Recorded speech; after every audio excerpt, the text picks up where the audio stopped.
Just doing some of the introductions here at Pacific Coliseum, home of the 2016 BMO CHL NHL Top Prospects Game, a grand old barn, and this has become a grand old tradition going back to 1996 when Maple Leaf Gardens used to host this one on a consistent basis. We talk about players that need to have a good game. I know it's only one game, but players that need to put themselves back on the map. How quickly does that conversation start and maybe end with Sean Day of Mississauga? Well, I think that's the 900-pound elephant in the corner, because there's a lot of people wondering why Sean Day got here in the first place. Well, he got here for two reasons.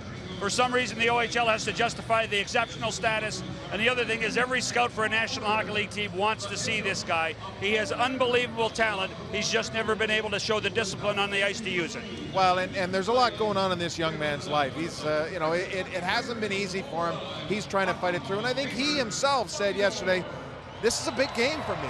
I've got to get out there and show these guys. He believes he can still go in the top 15 of the draft. Maybe tonight's the night where he starts to make a statement to those scouts saying, I am worth that kind of draft position. You know, he has the skills. If he wakes up tomorrow and decides he wants to be the best player in his league, he can be. He's just that good. You've talked a lot about this week about Julien Gauthier of Val-d'Or. We know he can shoot. What are your questions about him, though, John? The question is, can he go and back check in his own zone? Can he make his teammates better with him? I mean, he is an unbelievable sniper. 33 goals in 35 games this year in Val-d'Or. He's missed a lot of games because of the World Juniors and a few other issues. The same time, he's got to prove that he can be a part of a team as opposed to what I would describe as a Cy Young winner, 50 goals and 2 assists. Hey, the two best goal scorers in the CHL most of the year, Gauthier and Alex DeBrincat, both in the game tonight. Head to head, let's see who can score. Hey, Ty Roning's got a hot stick too. I know he was a late addition because of Tyler Benson, but don't be surprised if Cliff Roning's son ends up doing something for the hometown crowd this evening. We'll turn the recreation over to legendary PA announcer John Ashbridge. Now, ladies and gentlemen, would you please welcome to center ice our official party for the 2016 BMO CHL NHL Top Prospects Game ceremonial face-off. Representing BMO Bank of Montreal, Senior Vice President and Regional Head BC and Yukon, Michael Bonner. Representing the National Hockey League, Senior Vice President of Hockey Operations, Jim Gregory.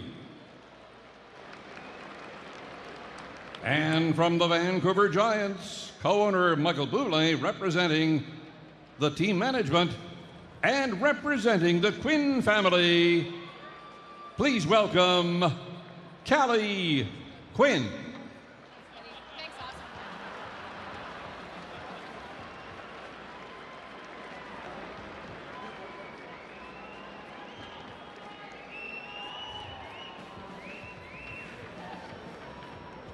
Now, would our team captains please join our VIPs at center ice?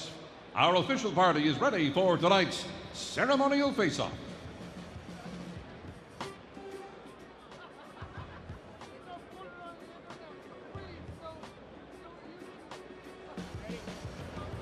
Find your way. One for me. One more for me. You ready to drop it? Good. Go ahead and drop it.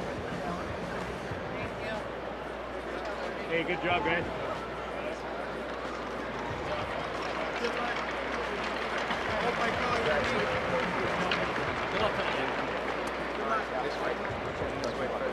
We're not leaving anywhere. Now, ladies and gentlemen, would you please rise, remove your caps, and join Gatlin Sight in the singing of the Star-Spangled Banner. Oh, say, can you see by the dawn's early light what so proudly we hailed at the twilight's last gleaming, whose broad stripes and bright stars through the perilous fight o'er the ramparts we watched were so gallantly streaming, and the rocket's red glare, the bombs bursting in air, gave proof through the night that our flag was still there. Oh, say, does that star-spangled banner yet wave o'er the land of the free and the home of the brave. Ladies and gentlemen, please remain standing. Please join Jerome Vermeulen in the singing of "O Canada." O Canada, our home and native land, true patriot love in all our sons command. With glowing hearts we see thee rise, the true, no strong and free. From far and wide, O Canada, we stand on guard for thee. God keep our land glorious and free. O Canada, we stand on guard for thee. O Canada, we stand on guard for thee. We're moments away from puck drop. Last year at this event, behind the bench as assistants, we had Nick Kyprios and Doug McLean. This year, we're back at it. Colby Armstrong alongside Todd Warner on each bench, but we know who the real brains are behind the bench. Rob Fauld with those interviews. And I'm going to begin with Don Cherry. Don, you've seen this event grow over the years. You're seeing a skill set grow, and that's what you want on display. You better believe it. We got a good crowd here again. Last time we had 15,000. I think we got close to that now. And they're going to see Team Cherry beat Team Moore for sure today. You told me we were going to win, eh? You guaranteed it. No, I said you have a very good team. Okay, so I knew it was something like that. Don, good luck to you. Thank you, Rob. Well, look right here. Right next to him is Bobby Orr. And Bob, you have a 5-game winning streak against the man next to me, but you've got a very good team. What do you tell your team just before they come out for an event like this? Not a whole lot. They were selected to come here for a reason, to just play their games and have fun. And that's what it's all about. The coaching staff doesn't have the time to work any special plays or any systems or anything, but these kids know how to play. They were brought here for a reason, and just play the way you're supposed to play. Don't turn into an individual. Just play. They're looking for good team kids, team players, and have fun. And you probably yap occasionally to the guy next to you on this bench, huh? Well, the guy next to me, he's got a pretty good team, but he could go down. Bobby, thanks so much. Well, the coaches are ready, so are the men who are going to call it. Here's RJ Broadhead and Sam Cosentino. Thank you very much, Rob. 4 players in this event lead their respective teams in scoring. 14 are a point per game or better. The top rookie scorers in the O and the Q are here in the Quebec Major Junior Hockey League's highest scoring defenseman is also taking part. So it's up to these guys to try to stop them. Starting in goal for Team Orr is the #1 ranked North American goalie. It's Carter Hart from Sherwood Park. He's 17, plays with the Everett Silvertips, and his numbers are off the charts. For goalies that have made 20 appearances in the dub, he's #1 in wins, save percentage, goals against, shutouts, and minutes played. Starting in goal for Team Cherry is Evan Fitzpatrick, and happy birthday, Evan. He turns 18 today. He's from St. John's, Newfoundland. He's been solid with the Sherbrooke Phoenix, and he is the first star of the week in the QMJHL. So this BMO CHL NHL Top Prospects game comes at a perfect time. Colby Armstrong, he's looking sharp tonight. He's on the Team Cherry bench. And oh, there's Todd Warner. He's helping out Bobby Orr, and he was flying around in the testing yesterday. Had a little fall, but he's okay. And right away, here we go. Team Cherry in red, Team Orr in white. And as Rob mentioned, it's been a pretty good winning streak for Team Orr. They won the last 5 straight. Evan Fitzpatrick plays it along the boards. Max Jones, he's number 49. He'll play a physical game. Luke Green digging around in there. He's knocked down, and an early chance for the speedy Jordan Kyrou of the Sarnia Sting. He passes to Cale Clegg, the Brandon Wheat Kings defenseman, who wanted to jump into the play. Another steal here for Kyrou. He goes all the way back to his Sarnia Sting teammate, Jacob Chikrin, and that pass was too hot to handle. Max Jones trying to dig it out of the corner with Logan Brown. That's a couple of big forwards out there for Team Cherry working down low. Here's the captain, Matthew Kaczuk. Gets it up ahead to Alex Nylander. Kaczuk tries to get a shot away. His stick broke in half, so that didn't have much on it. Puck picked up by Team Cherry. Alex Brunken is wearing number 14, and he likes to shoot. He tried one there. Usually wears number 12 with his Erie Otters, but that belongs to Julian Gauthier. So he said he'll see how number 14 works for him. Yeah, I don't know if he wanted to fight Gauthier for it. That's sure. Gauthier's a big, strong man. There would be a size difference between those two.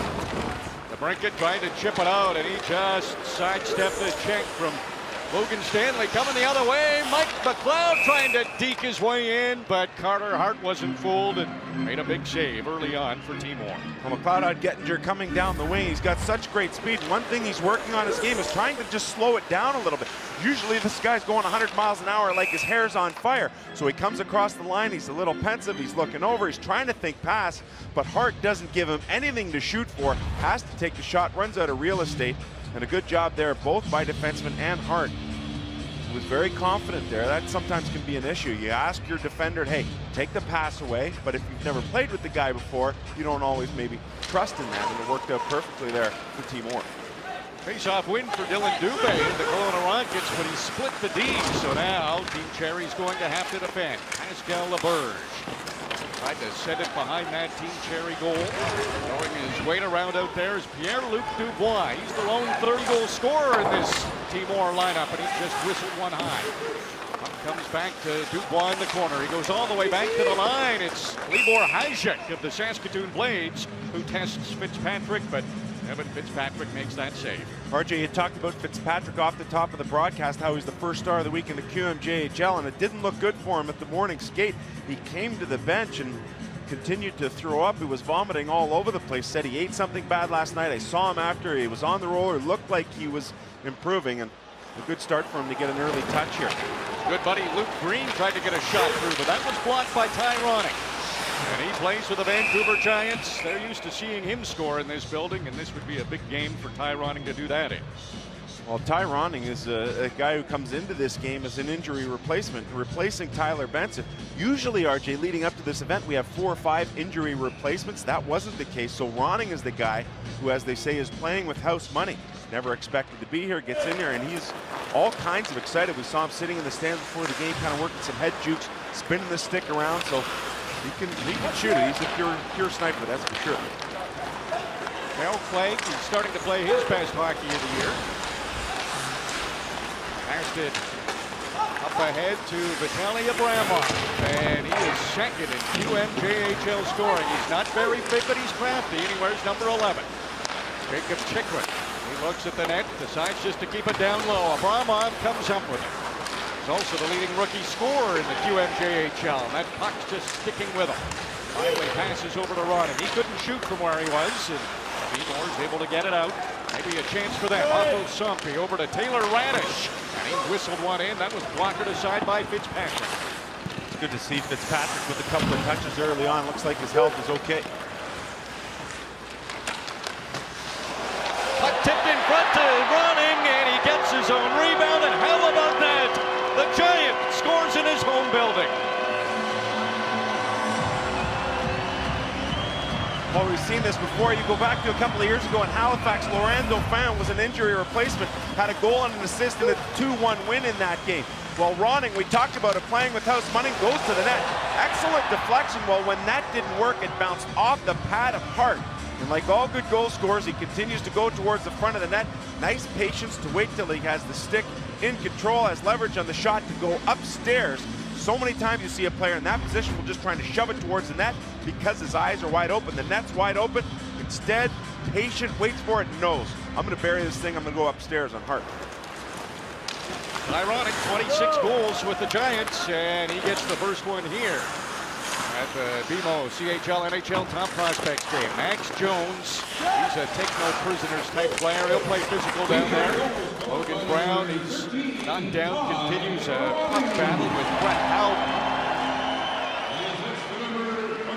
Logan Stanley's out there along with Mikhail Sergicev, so all three of the Windsor Spitfires. Logan Brown up against his two teammates, and he said the other day he doesn't want to face either one. Sergicev will outskate him, and Stanley might throw that heavy frame around. A couple of good defensemen for the Spits. Logan Brown's pretty good too. He was being modest. Kyrou gets it to the corner to Brown. Now he's trying to dig it loose. Went back to the line. That was picked off by Alex Nylander. There's Matthew Kaczuk. Gets to the line, passes back to Nylander. Kaczuk, he was covered, couldn't shoot. There's a blast that's blocked in front of the net. Nylander gets it again. Sean Day steps, or rather, that was Olli Juolevi who stepped in to get that shot. Will Bitton digging in the corner. He's the Link Firebirds' leading scorer. He's number 41, and here's Bitton trying to make some fancy moves down there. But staying with him is Michael McLeod. Puck comes to the line. Kaczuk doesn't shoot, sends it down low to Bitton, or putting some pressure on Team Cherry now, looking for that equalizer. Puck sent to the line. That's knocked down by Kaczuk. Back in plenty of time to cover up is Nathan Bastian. Sean Day moves it ahead. That pass to McLeod through center. Bodies are falling now. The Brunken and LeBurge collide. Sean Day moves it to Lucas Johansson, and Johansson's maybe the next one in that long line of great Kelowna defensemen. The Brunken trying to center a pass. Jake Bean of the Calgary Hitmen prevented that from getting in front of the net. There's Pascal LeBurge of the Victoriaville Tigre. Takes a hit in the corner. Passed it behind the net to Strainski, but it was stolen away by Clegg. Moves it over to the right wing side to Brunken. Tried to deke his way around Pierre-Luc Dubois. Dubois gets a shot. That's stopped by Fitzpatrick. The rebound comes behind the net. Dubois using that long reach to keep possession. Yeah, showing a good power move to take it to the net as well. LeBurge in the corner. Lets it go.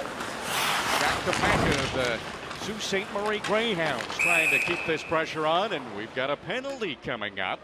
That whistle gives us an opportunity to head down to that Team Cherry bench and check in with Colby Armstrong. Pretty good start for you guys, Colby. Yeah, I like our start. We're up in their face. We're making it hard on them. We got a quick goal by Ronning, and away we go with power play now. Hey, Colby, how many here we go boys have you fired out? Oh, I'm firing out a ton of here we go boys. Here we go, boys. That's the old hockey lingo right there, getting these boys going. But we got some good energy right now, so we're feeling it. There's the penalty, and it will be a Team Cherry power play. Stick came up on Alex DeBrincat, and lots of firepower. He can just pretty much roll the lines with this group. Bigman lost his stick. This could turn into a shorthanded chance. Speeding in there is Radish. Couldn't get a shot away, and now Team Cherry's scrambling. They got a stick on it and knocked that one out of play. Yeah, really good job by Cale Clegg defensively. Just sticks his stick in the middle of it all. But see here at the line, Chychrun loses his stick, and now it's a breakout here for Team Orr. And Radish comes down the ice, and Clegg does a really good job just getting the stick in the lane, takes the puck away, puck's deflected out of play. Clegg sets up shot behind his own net. Here comes the breakout for Team Cherry. Pass up ahead to Chychrun. He had to stretch for it. Julian Gauthier, John mentioned it in the opening. He's almost a goal per game. Good penalty killing so far by Team Orr. Dylan Dubé circles at center. He's got a head of steam now. Passes over to Chychrun. Can't shoot from there, and that's cleared down the ice by Brett Howden. Good job there by Team Orr. Just very simple on the kill, making sure they take care of their line. Get the puck down the ice, wasting some time. That's the guy to keep an eye on, number 94. He can quarterback a power play. UNJHL's leading defenseman scorer is Samuel Gerard. Wears 94 because it's his two favorite numbers for his two favorite players. 9 for Maurice Richard and number 4 for Bobby Orr. So this is a special event for him, even though he's on Team Cherry. Good poise with the puck, and as you mentioned, he can really find a way to get his shots through. Sam Steele comes in, puts it off the glass. That was a big rebound off the end glass. Now Hart scrambling, but he got over in time to make a save on Abramov. Marcus Niemelainen passes to Gerard. That shot, that deflected a couple of times and went wide. Abramov wasted no time picking up the loose puck. Back to the line to Niemelainen. He passes over to Steele. Down in the corner, it's Abramov. Tries a sharp angle shot. That was stopped by Hart. Steele behind the goal. The Regina pant forward. Gets it over to Ronning. He deflects it back to the line. That gets past Gerard, and Timor has killed it off. Back on the ice is Jack Kapanka. He was looking for a quick break right out of the penalty box. RJ, how many times have we done games in this building? You have to really pay attention as a goalie. There are some funky hops coming off the end boards and especially the stanchions behind both nets. Otto Sophia, the Halifax Mooseheads, number 89, tried to work his way in to get a shot away. Spinning in the corner, it's Boris Kaczuk. Here's Radish. He's got a couple of early chances for Timor. Logan Brown sidesteps a check. Gets it into the corner. Kaczuk trying to stay with Logan Brown. Advances it behind that Timor net. Brown gets it again in the corner, and Kaczuk is still on his back. Moved over to an open side.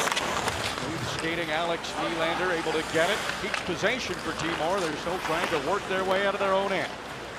Radish goes cross ice. There's some room for Nylander. He's working by himself against 4 Cherry defenders. That was easily won by Team Cherry. Yeah, his teammate Sean Day just stuck his stick out. He knows all of the moves. He sees enough of Nylander in practice in Mississauga.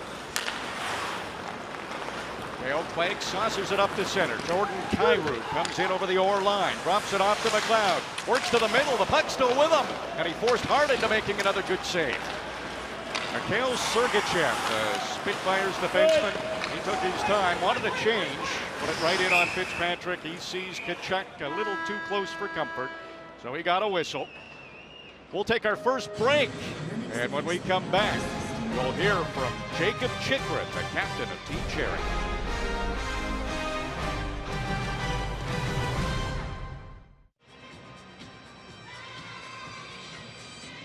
There's Jacob Chychrun, and we've got him wearing a microphone for us. So let's have a listen. The pregame skate in the early stages of this first period.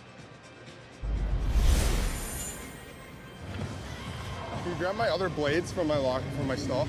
Yeah. My skate blades? Can I change them? Yeah. Switch them now? Yeah. Okay. Hey, what's up with the ones on now? Too sharp? Yeah. Here, try something. Yeah, D to D, up, and then they dump it in. And a boy Stanley all night. All night, baby. Hey, hey, hey, go. He is the captain, and he is a well-respected player among his peers.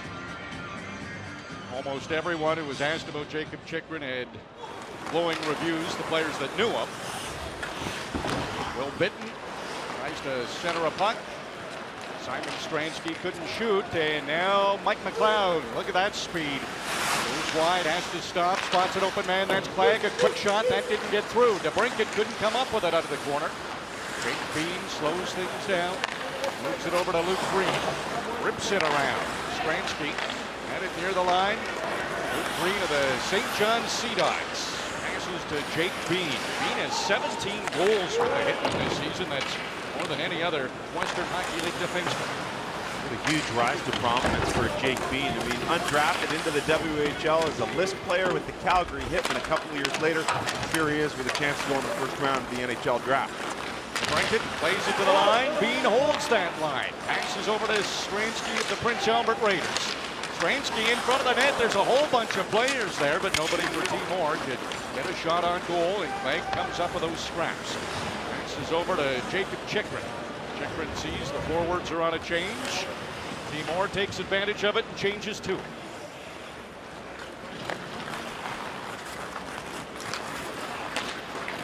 Pass over to Julien Gauthier, trying to get that good speed going, but the neutral zone was clogged up. What John talked about off the top of the broadcast, the ability to move the puck and get it back. Gauthier tried to take it himself, picked off and turned over in the neutral zone. Ole Jolevi of the London Knights, also a World Junior gold medalist. Got the puck to the net. Rebound just went over the goal. Here's Kaczuk with a shot. That's blocked. Saskatoon Blades defenseman gets it back. Leaves it for LeBerge. He takes a shot that just missed on the short side. Samuel Gerard had to take a hard hit. Wanted to play it to his defense partner, Niemelainen. Still not out. Team Cherry's hemmed in. Gerard, forechecked by Dubois. Came up with a puck. Open in front, Kapeka. Fitzpatrick came way out to make a couple of saves. He's scrambling around now. Team Orr all over Team Cherry. Good saves from the Sherbrooke Phoenix goaltender. And how about Dubois? You want to talk about a power game? He's put it on display a couple of times already for Team Orr. Here comes Team Orr again. They're relentless. They want to tie this game. Taylor Radish passes in front of the net, out of the reach of Kaczuk, comes to Sergicev, and that shot just was deflected wide. Abramov is pressured by Sompi, but Team Cherry does get it out. Sergicev passes ahead to Sompi, ironic, trying to get possession back for Team Cherry. He does that. John Day, lead pass. Is cutting through, looking for that stretch pass. Maybe a chance to get a breakaway. Steele in the corner, shielding the puck well. Banks it back to Johannes. Abramov, he can't shoot. Checked by that long reach of Logan Stanley. Great pass sent too far ahead, and it's been iced by Team Orr. All right, fans, I'm down here in section. This is still a 1-0 game thanks to Team Cherry goaltender Evan Fitzpatrick with a couple of beauties.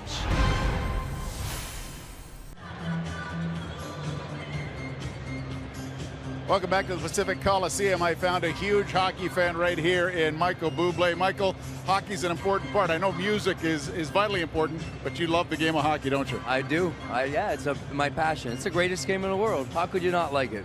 When you got the call from Ron Toigo about being a part owner of the Vancouver Giants, was that an easy answer? It was an easy answer for a lot of reasons. It was an easy answer because I loved the Giants, I loved Mr. Toigo, but the fact that I could also walk into a team where my co-owners would be Pat Quinn, Gordie Howe, guys like Sultan Tierra, that was unbelievable for me, I think congratulations in order. I hear you had a very busy week last week. I did, yeah. It was easy for me. My wife and I were very lucky, and we have a brand new healthy little baby boy, 6 pounds 4 ounces, and I'm standing here with all these tough hockey people, and I realized that my wife is tougher than all of them. Congratulations, much success to you, Thanks, Michael. Thank you so much. Michael Bublé, I'm a big fan. I just hadn't met him yet. Well, a lot of husbands find that out about their wives, don't they? Yeah, they sure do. I've got one in home battle, and that's for sure. 7:22 to go in this first period. Shots dead even at 9 apiece. A 1 goal scored by quite fitting Ty Ronning of the Vancouver Giants, and that has Team Cherry ahead.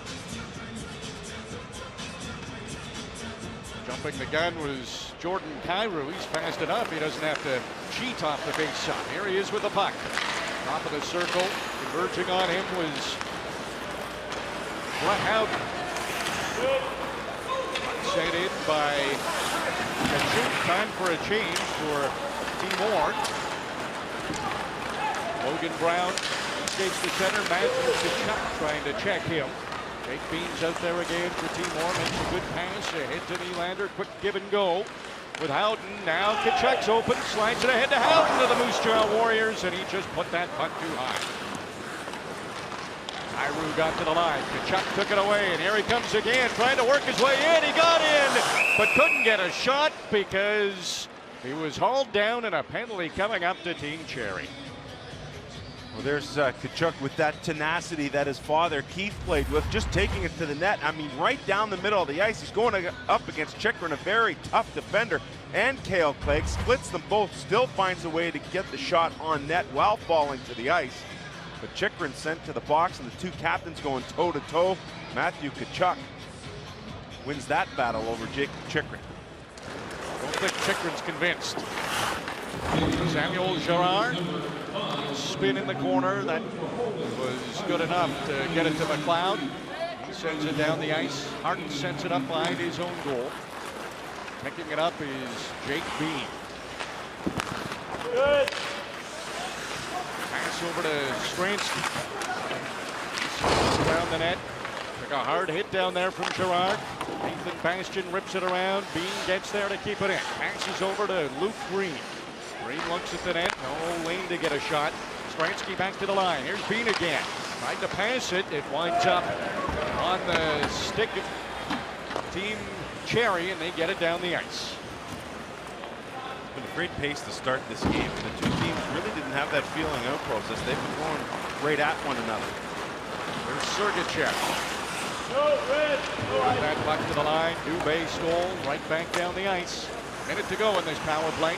Dubé's a guy who plays for the Kelowna Rockets, who really started to make his name last year throughout the playoffs. Had a bit of an injury scare this year, but he's back and playing well. Levy. Passes to LeBurge. Shot from Kapanka. Fitzpatrick scrambling. An effort in front of that net by Dubois to try to get to that rebound. He is tough to contain. Ole Levy glides behind his own goal. Now smoothly comes up through center ice. Passes over to Radish. He puts his head down, works on that right wing side. Puck stolen by Marcus Niemelainen, and he gets it down the ice again. And not much time to go in this power play now. Look, defensive play by Niemelainen. Used that good reach, long stick, separated man from puck, got the puck down the ice. Shot from Kaczuk. Wasn't on goal. Sampi moves it to the corner. Kaczuk gets it, tried to feed it back to the line, but Stanley had to back off because Chikrin was coming out of the penalty box, and Team Cherry filled off that power play. On Dane. Moves it to Sam Steele. Steele makes a pass ahead. That's gathered in by McLeod, but he had his pocket picked by Kaczuk, and he quickly heads the other way, but Howden was offside. 4:13 to go in the opening period. It's Team Cherry with the lead.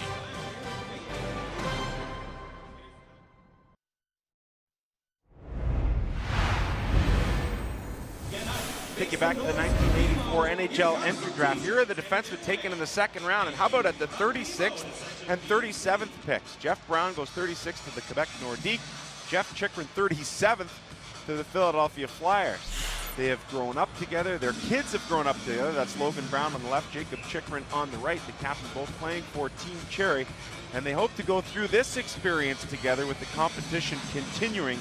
Right now it's Chikrin ranked second, where Logan Brown is ranked 14th in terms of North American skaters. Pretty cool. They're best of friends. Born only a few weeks apart. Get to experience this on the same team, Team Cherry. Team that leads right now, thanks to a couple of good saves by Evan Fitzpatrick, the birthday boy, who continues to rack them up. Chikrin's out there. He was fully aware Timor was offside. They had to regroup, and he's stick handling his way out. Ahead to Steele. Orr is taken over. Bean's pass. That's up the middle. It got to Howden. Here's the captain of Timor, Kaczuk. Returns it to Howden as he circles the net. Pass back to Green. That bounced over his stick. He's such a good skater. He's able to recover and get back in plenty of time. Beautiful skating stride by Luke Green on an excellent St. John team that is really starting to come to the fore. Ranked just outside the BMO top 10 this week in the CHL. Logan Brown used those size 13s to pick up that pass. Now he's trying to get on the offense. Knocked down by his teammate, Logan Stanley. The two Windsor Spitfires in a puck battle, and Stanley takes a penalty. He is one big, mean man, and Stanley has really started to make his mark. He's come into his own this year, and you can see Brown has his back turned. Stanley says, I don't care if you're teammate. Today you're not. You're going down. He goes to the box, and Brown remains out there to take the power play face-off. That is one large man. He played lacrosse growing up, and says his dad's 6 foot, his mother's 5'6". Has no idea how he's 6'7". Warren Reichel in the building probably cringed when those two were battling.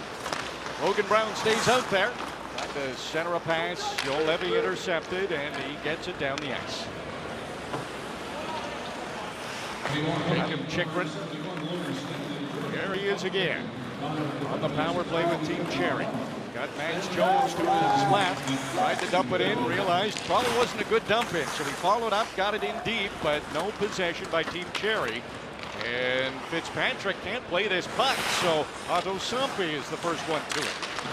The Finnish import tried to center it to Boris Kaczuk, and now he's got to deal with Max Jones. Puck is loose. Jones gets it ahead to Kyrou. Holding the line bravely was Libor Hajek, and this will work out for Timor. Pretty good penalty kill so far. They're spending some time in the Team Cherry end. Sampi goes back to Hajek, and they'll kill off some more time. Here's Jake Bean, nobody pressuring him, so he's able to just hang on to the puck. Pass over to Hajek again, and he'll slide it ahead to Sampi. Maybe a short-handed scoring chance developing here. Sampi's been out there for a while. You know, he'll be thinking about a change. McLeod, no problem skating away, and he's wheeling and dealing again for Team Cherry. Passes to Gerard. He finds the Brunken. Back to the line. Niemelainen shot. It's a high one, and it's caught by Carter Hart.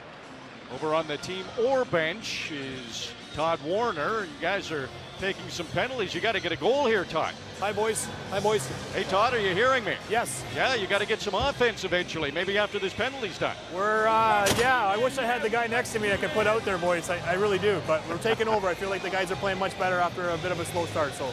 You're running the defense, right? I am, yeah, with the master beside me, so there's it's all happening. There's some pressure on you. On Bobby Orr's bench, you're running the defense. And he's making me talk. It seems a little crazy. I'm a left winger, you know. So, no, it's good. It's great, guys. Trying to kill a penalty now is Timor. Cherry setting up shop. Only 15 seconds to go in this power play. Niemelainen gets it to the Brunken. That's never a bad decision. Brunken was defended well and couldn't get that shot. Mike McLeod, he was knocked down. Puck stayed with him. Back on the ice is Stanley. Niemelainen will get a chance as we're 5-on-5, but that puck is deflected wide. Nylander has it stolen by his Mississauga teammate McLeod. He's tired now, so just move the puck back. Yeah, quite a shift by McLeod. I mean, the one thing that sticks out in this game is that skating ability. He just burns with speed, and now he's just trying to figure out the best way in which to utilize that speed. Into the final minute here, and speaking of speed, Will Bitten's got a ton of it. He had to stop in the corner. Now he's double teamed right there. Bastian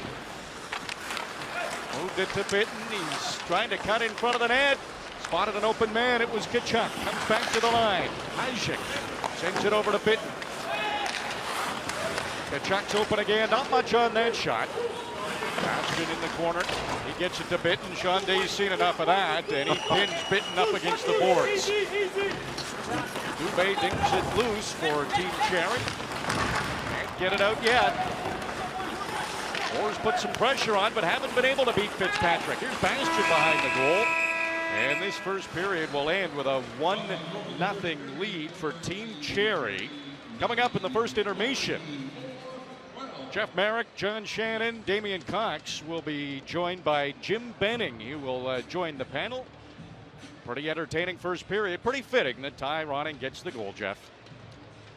And they loved it here, RJ, at Pacific Coliseum. Shades of 2005 with Gilbert Brulé putting on some heroics. So it's a Vancouver Giant that finds the back of the net the first time in this afternoon, or this evening's matchup, rather, alongside John Shannon and Damian Cox. You talked about the smaller guys in the outset. You talked about the smaller line. I did. And they come through. Well, they come through on a couple of situations when you consider that it was Ronning with the goal, as RJ mentioned.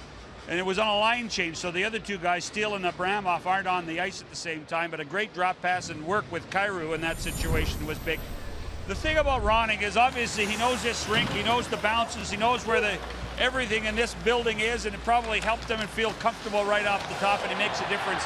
You've got to wonder and think that what a vote of satisfaction that would be for the young guy. And somewhere in this building, I can guarantee you Cliff Ronning is sitting behind a pillar or trying to find out where he is. And then on the power play, Brian Kilray, and let's face it, I know it's my pal Grapes running this team, but Brian Kilray is probably running the power play.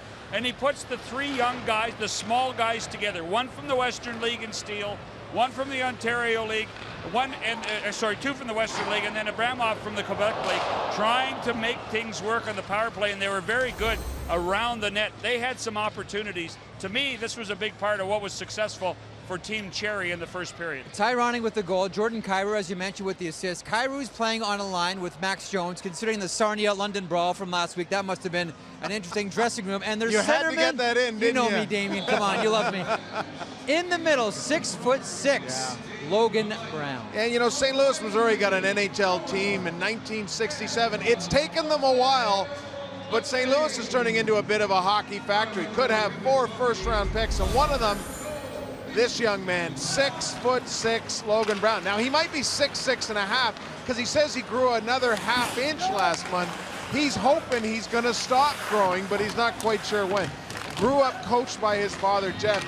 As Jeff said, or he said of his father, boy, was he ever hard on me. He's a big guy. He can skate. He's a finesse player. Lots of things that NHL scouts like about him. And, you know, an interesting story talking about St. Louis becoming a bit of a hockey factory. You know, the story of the backyard rink in Canada is kind of part of Canadian lore. So how did they do it in St. Louis?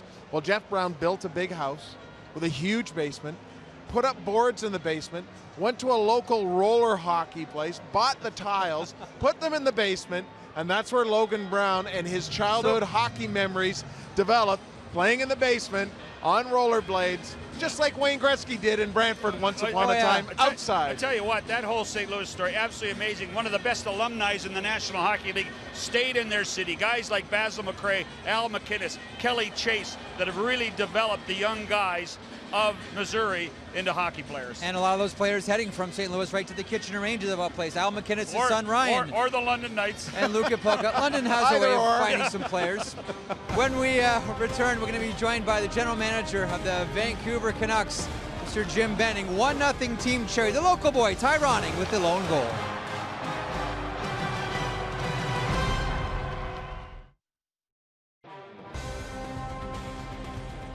Impossible not to come to Vancouver and have some recognition for the legendary Pat Quinn, big number 3, and a wonderful event on Wednesday night at Tawasin Springs, a dinner in attendance. Glenn Hanlon, Arthur Griffiths was there, a number of people whose lives Pat Quinn touched. Michael Bublé was in attendance, Jirke Lume was there as well, Kirk McLean was there, George McPhee, John Shannon went as well, who was holding court. A wonderful night, and you have to love the shamrock pins that everybody was wearing. Being joined on set now by the general manager of the Vancouver Canucks, former Portland Winterhawk, we should remember as well, Mr. Jim Benning. When you look at a game like this tonight, and you go back to your junior career, what things come to mind right away from when you played in the Western League to now? Well, it's so fast out there. You know, every player, I was just talking to Trevor about it, every player can really skate. And the speed and the skill of the players now is really amazing. Jim, you guys are in an interesting position right now as a franchise. You've still got the Sedin twins going as good as ever. You're trying to make the playoffs. At the same time, you're trying to restock your prospects, and you need to get the top kids. It's a challenge to do both at the same time, isn't it? Well, I think it's a challenge, but, you know, I've been in other places where we've done it before. When we were in Buffalo, we always had competitive teams, and, you know, we picked in around 20 to 24 every year. When we were in Boston, you know, we rebuilt that team, and, you know, we picked around the 20s. I feel confident in our scouting staff that, you know, we can build to win, and even if we're picking later on, we can pick good players. You know, 2 years ago in Calgary in this game, Jim, Jared McCann was one of the best players on the ice. I'm not sure how much that impacted you drafting him, but at the same time, as he was part of the Ryan Kessler trade. But what do you measure out of this game when you try to fit in pieces of the puzzle for your team? Well, you know, we've drafted the last 3 or 4 years a lot of forwards, and I like our forward depth. I'm looking at defensemen tonight. I got my eye on 4 or 5 D men. I want to see, you know, how they handle the pressure, the forecheck, how they are defensively, their backward skating. You know, in a perfect world, we're going to take the best player in the first round, but in a perfect world, we like to take a D-man. Where do you see a drop-off in this year's draft? And are you in a position, considering, you know, there's so many kids of such high quality, are you in a position to have the luxury of actually drafting for a position? No, our philosophy is we're always going to take the best player in the first round. You know, we'll figure out the position, but having said that, like I said, the last little while, we've taken a lot of forwards. We got good forward depth.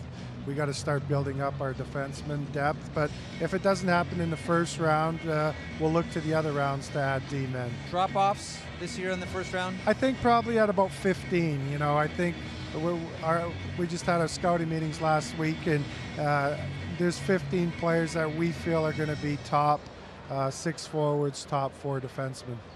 Jim, there are players, we talked about all the players now coming out of St. Louis. There's players coming out of Colorado, Texas, California.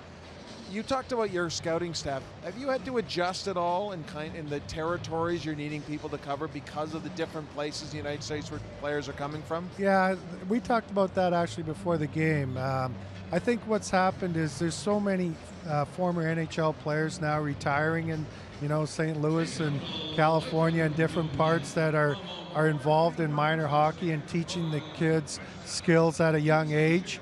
So, you know, that's the byproduct of all that is these kids are learning from former players, and they're, you know, growing up and developing good skills, and we're seeing, you know, NHL players coming out of spots we never used to. And how much has your drafting style changed over the years when you sit and tell me that your team is going to be faster and younger over the last few years? Well, you know, that was like when we were in Buffalo, we had a fast team.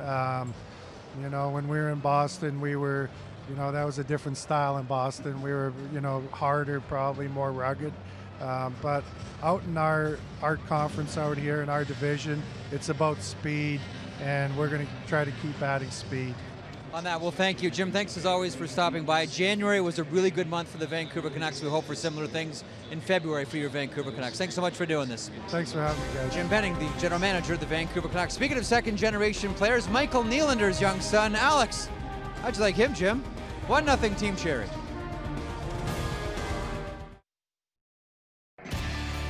Your work never really stops. The jobs may change with the seasons, but the need for power, performance, and affordability doesn't. Right now, it's the perfect time to get a great price on durable, quality Kubota equipment. Upgrade your landscaping, construction, or farming equipment and attachments, and get what you need for the months ahead. Because work never stops, and neither does Kubota. See your local Kubota dealer today. 1-0 Team Cherry here at Pacific Coliseum at the BMO CHL NHL Top Prospects Game. Let's head ringside. Rob Fald standing by with the goal scorer, Ty Ronning. Ty Ronning got the call to fill in for his teammate Tyler Benson, and he gets the goal. You were there at the opportune time, followed up on the rebound. You know, I wanted that puck, and, you know, I was fortunate enough to get it and just put it in the back of the net. It was a great play and by a great pass, and you know what, things happen, and I was lucky enough to put it back in the net. How difficult is it to try to find a chemistry? These are guys you haven't played with before. Yeah, you know, it's new teammates, new players, and you know, you just got to talk, communicate out there, and be awake, be alive, and have fun. This is a great opportunity and a great experience. Now, you told me you were superstitious. You wear number 7 here in Vancouver. You have number 13 on, and you've scored a goal. Are you going to change? No comment. You know what? I'm superstitious, I am, but you know what? It's just a number, you know, just got to look at it that way. Enjoy the rest of the game. All right, thank you very much. There you go. Not superstitious at all. R.J. Broadhead and Sam Casatino with the call in the second period. Oh, that's great. Put him on the spot. Well, he's got a 13 he can put on the back burner if it's ever necessary. It seems to work pretty well for him. Team Cherry has the lead. Thanks to Ty Ronning, and Team Moore was really putting some pressure on. Outshot Team Cherry in that opening period, 12-9. Evan Fitzpatrick, the St. John's boy, was terrific on his birthday. Got a half a period to go. Oh, that puck short side. He had his paddle down, didn't let it get past him. And Alex to Brunken sprints the other way. Passes over to Tim Gettinger of the Sault Ste. Marie Greyhounds. And Gettinger has good size, and you can see he's got good speed too. Spin move from Clay. Bought him a little time against Kaczuk, another Greyhound out there. 3 Sault Ste. Marie players in this one. Chychrun comes in over the line, stops, waits for those reinforcements. Pass comes in front to Dubé. Gettinger throws it in front again. Dubé's looking for it. It's in his skates. Can't shoot. Passes to Clay. That one's wide of the goal. It'll go all the way to the far side, and Noah Gregor, who's got great speed too, couldn't get there in time. quick start to the period. Both of these teams really flying again. You can see that each coach has had a chance now to kind of figure out who's who. Get to see him in game action, and we'll see if they adjust any of the lines accordingly. Gauthier readjusted the boards down there with a hit. Tried to take it to the net. Gerard sends it to the corner. Noah Gregor of the Moose Jaw Warriors had it stolen away by Sergicev. He passes over to Kaczuk. Drop pass for Sergicev. Tried to snap a shot through. Niemelainen blocked that. Here's Kaczuk again. Puck stolen by Dylan Dubé. Cochrane, Alberta, the Kelowna Rocket. That eases the pressure for Team Cherry. Logan Stanley, biggest player on the ice. And he can move pretty well. Got the puck up to the line. He'll be the first man down there. That's got to be daunting as a defenseman, thinking, what is this defenseman doing in first on the forecheck? Yeah, get lost, go back to your position. You talk about that skating stride. Worked with the skating instructor Don Braid, and it's tough when you're a big guy and you keep growing to grow into your body. He does move well, though. Roning's out there again. Gets it to Vitaly Abramov. There's a good move. Roning shoots. That's stopped by Hart. There's a rebound. Abramov tried to get it back to the front of the net. Strainski leaves it for Stanley. He calmly moves it to Luke Green. Ethan Bastian off the glass and out. Reliable winger for the Mississauga Steelheads. Sam Steele tried to leave it for Max Jones. Timor has it though. Strainski. His pass for Bastian was blocked by Sean Day and those Steelheads in the corner. They battled for it. Bastian lost today on that one. Here's Jones. His pass bounces off the end boards, winds up with Kyrou. Jones is down low, spins away from Bitten, tried a short side shot. Hart stopped him. Carter Hart, the #1 ranked goalie in North America. Evan Fitzpatrick's #2. And they've lived up to those billings so far. Only 1 goal. Early stages of the second period of the 2016 BMO CHL NHL Top Prospects Game. Play will be stopped due to a glove pass. Patrick particularly impressive considering he was vomiting at the morning skate this morning. And you look at Ronning. He goes in, and Abramov's got those really good moves. That line that John talked about with Sam Steele as well. He get a good opportunity. Here's what it looked like from the ref cam. A simple drop pass and a shot right up and off the shoulder of Hart. That's an excellent save. Jack Kopanka, another Sault Ste. Marie Greyhound, trying to go wide, and Logan Brown had him lined up. That forced Kopanka to stop, and now Team Cherry heads the other way. Kyrou to Jones. Sprints down, gets it back to Max Jones. Tried a shot. LeBerge tried to hit Jones. He's a big body out there. Kyrou in the corner. To Jones. That shot, it got through to Hart. Not much on it when it got to him, and he covered up. Well, you go back through the first period and you look at the guys who you thought were impressive. Pierre-Luc Dubois was really, really good in that first period. He was born in Germany. His dad, Eric, was playing pro there, played 11 years as a pro, and has been a head coach in the Quebec Major Junior Hockey League, works under Serge Beausoleil with the Rimouski Oceanic. And a guy who plays on one of the best lines in all the Canadian Hockey League, along with Evgeny Svechnikov and Max Lazarev in Cape Breton. All these players, key contributors to their team, but only 4 of them lead their respective teams in scoring. Dubois is one of them. Kaczuk passes over to Rash. Boris Kaczuk from Waterloo actually played lacrosse with Logan Stanley. They're 2 Waterloo boys. Sompy in the corner. Mike McLeod, he's responsible defensively. He was back there helping out the defense, and now he wants to transition to offense. Took a hit from Sergicev. Now Sompy's knocked down. Brunken threw a hit out there, but he's lost his helmet, so he's going to have to beeline it out of there. Meantime, Cherry got a shot on goal. Hart made another save. Sompy with a rolling puck. That was difficult to get it out, but he did. Sompy to Radish. That's it for that line. They wanted to get to the bench. Gerard with some skating room. He slaps it up ahead. Gregor couldn't stop it. That helmet of Brunken is just to the right of Carter Hart. He's going to go out and move that to a less harmful spot.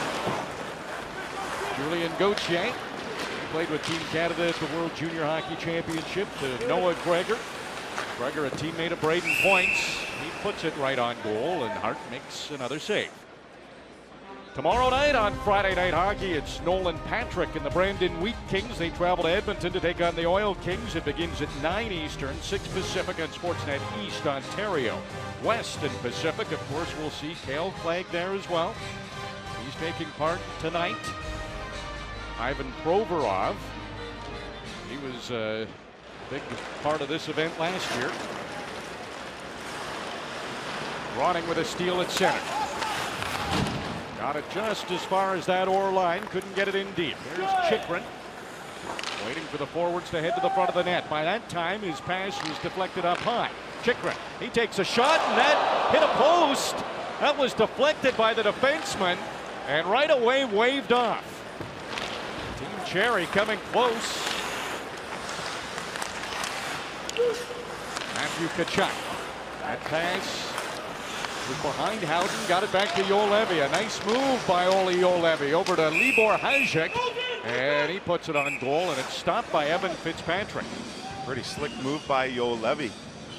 Get that pass over to Hajek for the shot on goal, and Jacob Chychrun this close. He sneaks down off the point and really from the circle lets it fly. You can see the deflection right here off the stick of Hajek, goes right up over Hart. Hart's in really good position. He's out at the top of the crease. There's not a lot of room there. And you can see it was that close to it being a 2-0 game. And Jacob Chychrun says the shoulder issue, surgery last year, 3 months off, and it really disrupted his training. And really only right now it's starting as he feel that he's starting to hit his stride. You know, scouts are looking for him as a guy to emerge, as they talked about off the top of the broadcast. Simon Strainski stick handling around. He's passing to Will Bitton. Stolen by Jones. Kyrou has Hajek in front of him. Lots of speed here. It's Gerard, the defenseman, over to Jones. And Hart slid over and made another save. Hart moved over to Bastian. Saw the hit coming from Niemelainen.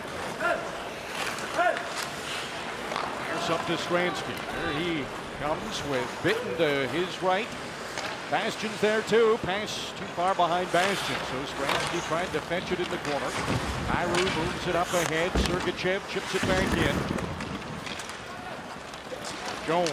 Gerard. One-touch pass. Logan Brown, even at 6'6", couldn't reach and come up with that one. Sergicev. Nowhere to go. Passes to Stanley. The familiarity of both being Windsor Spitfires comes in handy with that defense pairing. Yeah, and oddly enough, they don't really like to do that. They want to see players get out of their comfort zone and play with players that they don't normally play with. We see that with the Mississauga Steelheads line. It's so fun to watch in Mississauga. None of them are playing together. Bastian, Nylander, and McLeod all on separate lines. In fact, McLeod's on a separate team. There's a shot from Labarge. That comes all the way out. Opakis sends it back to Luke Green. He's backing off. Sees the Brunken in front of him. Stanley's still out there. Pierre-Luc Dubois. Oh, what a move. Dubois is getting in. No, and he's stopped by Fitzpatrick. The last line of defense comes through for Team Cherry. And Pierre-Luc Dubois is dazzling again. You know, RJ, we looked at this game and you thought someone would emerge from the pack. Everyone was so tightly packed together in terms of the rankings, the skill, ability, the talent. Dubois is starting to make that move. Sean Day of the Mississauga Steelheads having some fun on the bench.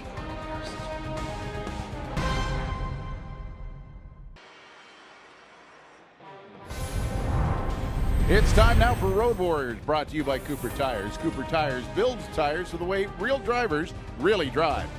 That's real life performance. Life's a road trip. Come on, let's go. And our Road Warrior is Sean Day. Sean was born in 1998 in Belgium. His father, Keith, was an executive for a global chemical company. He learned to skate on a mall rink in Singapore. 2002, he moved back to the United States, played his minor hockey in Detroit, Michigan. In 2013, he was granted exceptional status and was taken by the Mississauga Steelheads, there with James Boyd. And here he is now. He has seen the world. and Sean Day is ranked 43rd by NHL Central Scouting. This man has been everywhere, RJ. Find that rink in Singapore, because pretty good spot if you can skate like Sean Day. It's a good place to start.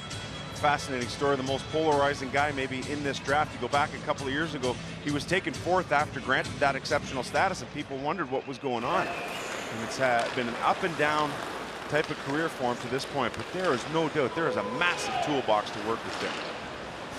Jake Bean, couple of good defensive plays. Work's not done. No. Green passed it up ahead to Radish. Finds Sompy's stick. Halifax moves head, passed in front to Kaczuk, and he was going so fast the puck just didn't get to his stick. Green from Hammonds Plains, Nova Scotia. Passes over to Bean. He fakes the shot. 17 goals. You know, he gets shots through, but this time Gauthier was able to stop it. His attempt was wide of the goal. Wenger into the corner. Gauthier, he's tough to contain the Val-d'Or Fourier forward. Green, a couple shimmy and shakes. Kaczuk up ahead to Sompy. Drops it back to Kaczuk. Gets a shot. Stick of Dubé went flying. Didn't distract Fitzpatrick, though. He still stopped the puck. Abramov finds that open ice. So he whistled a shot. Went off the glass. Well, he gets around for a little guy, and he can really fire the puck. I watched him a couple of weeks ago, and Gatineau didn't really dazzle me in that particular game, but he's moving tonight. That pass almost turned into a shot on goal. Kaczuk, he's tough to take the puck from. Gives it to his London Knights teammate, Ole Jolevi. Nylander to the opened fenceman, it's Zachenko. He couldn't get it on goal. Nylander again. Zachenko takes the shot. That wasn't on goal one more time. Nylander drops it to the corner. Houghton chips it behind the net. Kaczuk in front to Nylander. He's checked before he can shoot. Jolevi moved it to the open corner, saw Alex Nylander in there. Nylander still has the puck. Kaczuk in front of the net. Jolevi. And look out here. It's the dangerous Abramov. Hank is Timor as they're trying to defend against the very good Abramov, and Libor Zachenko was able to do so. Brent Howden, it's a long shift for this group, but it's a 2-on-1. They're going to keep going. Nylander creeping toward the net. Passes in front. It was an elevated pass. Kaczuk couldn't get to it. Just that little tiny bit of hesitation takes a good chance and turns it into nothing. Sergicev shot. That's blocked. The foot race. Steele trying to outskate Sergicev. And the Russian defenseman was able to turn and get there and stop Steele. And no panic whatsoever. He knows he's a big guy with long reach. He knows he's strong. Didn't panic for 1 second. Good outlet pass to Simon Strainski. Now the Prince Albert Raider forward from the Czech Republic trying to do the rest. Passes to Bastian. There's Stanley with a shot. It was caught by Evan Fitzpatrick. Logan Stanley trying to find a way to get his team on the board.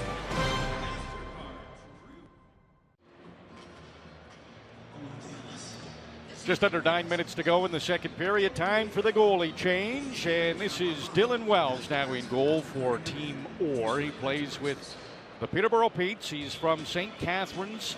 He is the 5th ranked goalie among North American goaltenders.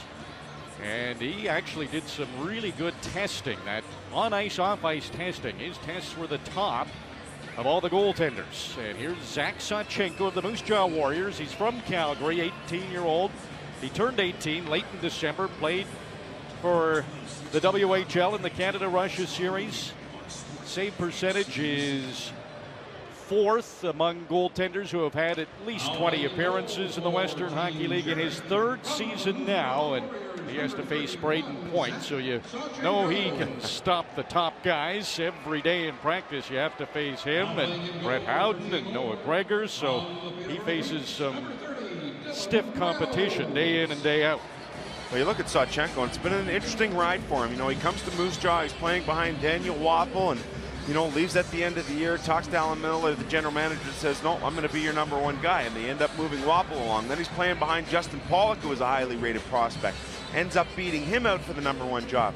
Then comes back this year into Moose Jaw, you know, represents Canada, wins a bronze medal at the under-18s, and a guy who is just so competitive, is really learning how to take that athleticism and compact his game, become more efficient. He's a battler, a big competitor, and the Moose Jaw Warriors are really happy to have him in goal. The other goalies were great. Evan Fitzpatrick was perfect. Stopped all 17 shots he faced, and Carter Hart stopped 15 of the 16. Only one goal so far in the 2016 BMO CHL NHL Top Prospects Game. And it went to the hometown favorite, Ty Ronning of the Vancouver Giants. That came in the first period. Now it's up to Wells and Zachenko to keep that great goaltending going. Strainski comes into the Team Cherry end. He gets a shot through a screen. That wasn't on goal. Sergicev. He passes to Strainski. Just tried to advance that puck. Too many bodies there for Team Cherry. Logan Brown started heading back into his own end, and those three forwards for Team Orr converged on him quickly. But still not out. Stanley kept it in. Lucas Johannes. He bumps hard with Bastion. Brown over skates. Now here's Sean Day. Calms things down. Here comes Team Cherry now. Johansson jumping in this rush. Shot was right on. Wells makes his first save. Work's not done. He had to stop another one. It was Caczuk. Took a hard shot from the top of the circle, and Dylan Wells made another save. All starts with a good play in the defensive zone. Johansson on the boards, frees the puck, joins the rush, and it turns out to be a good chance for Team Cherry. How many times do you see that transition with a good play start in your own end? Zachenko's exciting to watch too. He likes to play that puck, so his teammates will have to get used to that. Well, there's Lucas Johansson. His brother Ryan played in this game a few years back. He was a first-round pick by Columbus, but he takes the body there, separates man from puck, and now it's a simple pass to Day, and from there Team Cherry's able to initiate. But you go back to Johansson. He's been criticized at times for being a little too casual in his game. He was challenged by defensive coach Chris Millette on a trip in November to Portland. And they worked on a few things, and they had a real good conversation. And Johansson said, listen, I want to play an efficient game, a Duncan Keith style of game. Jake Bean, he's leading the rush, and he got a sharp angle shot on Zachenko that was stopped. McLeod working his way in. There's Dubois back defensively. He's helping out, knocks McLeod down, and slides the puck over to Jack Kapanka. He moves it behind his own goal. Luke Green. St. John's Sea Dogs. He's now partnered up with Matt Murphy. Uh-oh, here's a giveaway. McLeod. DeBrincat stopped by Wells, and DeBrincat gets another chance. It's centered again. Wells scrambling. Flag passes over to Chikrin. That shot's blocked by Dubois. Dubois has done pretty much everything in this game now. Flag at the blue line. Looking for a lane to shoot. Good job by Timor, not opening up. Welcome to the game, Dylan Wells. A point-blank save on Alex DeBrincat. That's not easy to do. 3 hacks for DeBrincat, but goal scoring's been a bit of a challenge for him lately. Another turnover. That pass was behind Dubois. It was all the way back into the Timor zone. Green. There's a good pass ahead to Taylor Radish. Tries to go wide on Chikrin. Kaczuk. Centers to Radish. That one's blocked by Chikrin. Good work down low by Morris Kaczuk, and Taylor Radish plays with DeBrincat and Strome. Here's another giveaway. Soapy falls, passes to Kaczuk. He was on his backhand and couldn't shoot. Joe Levy, he snaps it toward the front of the net. That's blocked by Gauthier. Radish plays with Strome and DeBrincat a lot with Erie, so he knows get open. Here he is again. Soapy in the corner. We're seeing some turnovers now. Joe Levy's pass, not a lot on it. Kaczuk gets it back on the stick to Joe Levy. And a change for Team Cherry. At least they were trying to get one in. They had to get back on the ice. Chikrin did. Odd man rush was coming at them. That's broken up. Dubé gets to the line, but he was stopped there, and Team Cherry is offside. Alex DeBrincat. 35 goals and was looking for one in the Top Prospects game, but he was stopped. It's the men in black. No, wait, black is the new black. How do you know who the scouts are, John Shannon? I'll tell you what, there's 2 people in the world I know. Secret Service guys with their blue blazers and khakis in Washington, D.C., and hockey scouts with their black overcoats and pieces of paper. It's unbelievable how many guys are up there all trying to figure out they've got the secret remedy for their hockey club. They got the right coats on. A lot of those guys sitting up there would have watched that last shift we just saw by Jacob Chikrin and thought, huh, Not a very difficult shift, gave away the puck a couple times. It's very difficult for defensemen to shine in these games because they don't know where everybody is all the time, and that was one of those shifts for Jacob Chychrun. Give Fitzpatrick some cues. He was pretty good for the first half of the game. Second period action, second intermission, by the way. Mike Fuda of the LA Kings coming up. RJ. Looking forward to that, guys. Not much scoring, so it has been a goaltender show. 5:33 to go in the second period. Brett Howden in between Matthew Kaczuk and Alex Nylander. Kaczuk's the #1 ranked North American skater. Nylander's #3. Brett Howden is number 27, but he's the top-ranked center on Timor, so he gets the opportunity between these two. And again, playing with Braden Boyd and Moose Jaw, he's used to being with star players, but they haven't been able to get a goal yet, Timor. Ronning, he's looking good again. Made a good move at his own line. Got to center, sent it in. Here comes the forecheck. Steele trying to get it to the front of the net. And it was hit with a high stick. Archie, so many interesting stories when you look at all these players. Mikhail Sergicev is a guy who never started playing hockey until 9 years old in Russia. In fact, he didn't even know what the NHL was until 11 years old. Next thing you know, he gets drafted by the Windsor Spitfires, comes over, spends the summer there, and now speaks English perfectly after just 2 months of learning it. Amazing, amazing young man. Pretty interesting when you look at Sergachev and Abramov. They both had their best month in January. So you come to a new country, new league, don't know the language. You can tell they're getting more and more comfortable, and it's working out for both Windsor and Gatineau with their 2 Russian imports. And oftentimes you get the chance to go spend that time with family and get rid of some of that homesickness. You come back refreshed, reinvigorated. Abramov doing his thing again, almost brought that to the front of the net. Sean Day has his Mississauga teammate Bastian in his face. Abramov, there's another fancy move. He got a shot on, and Wells made another save. Bastian advances it along the boards. Max Jones blocked it. Bastian still working. That's some hard work to get that puck out. It's not done yet for Timor. Beans pass. That's on the tape of Will Bitt. Sends it over to Bastian.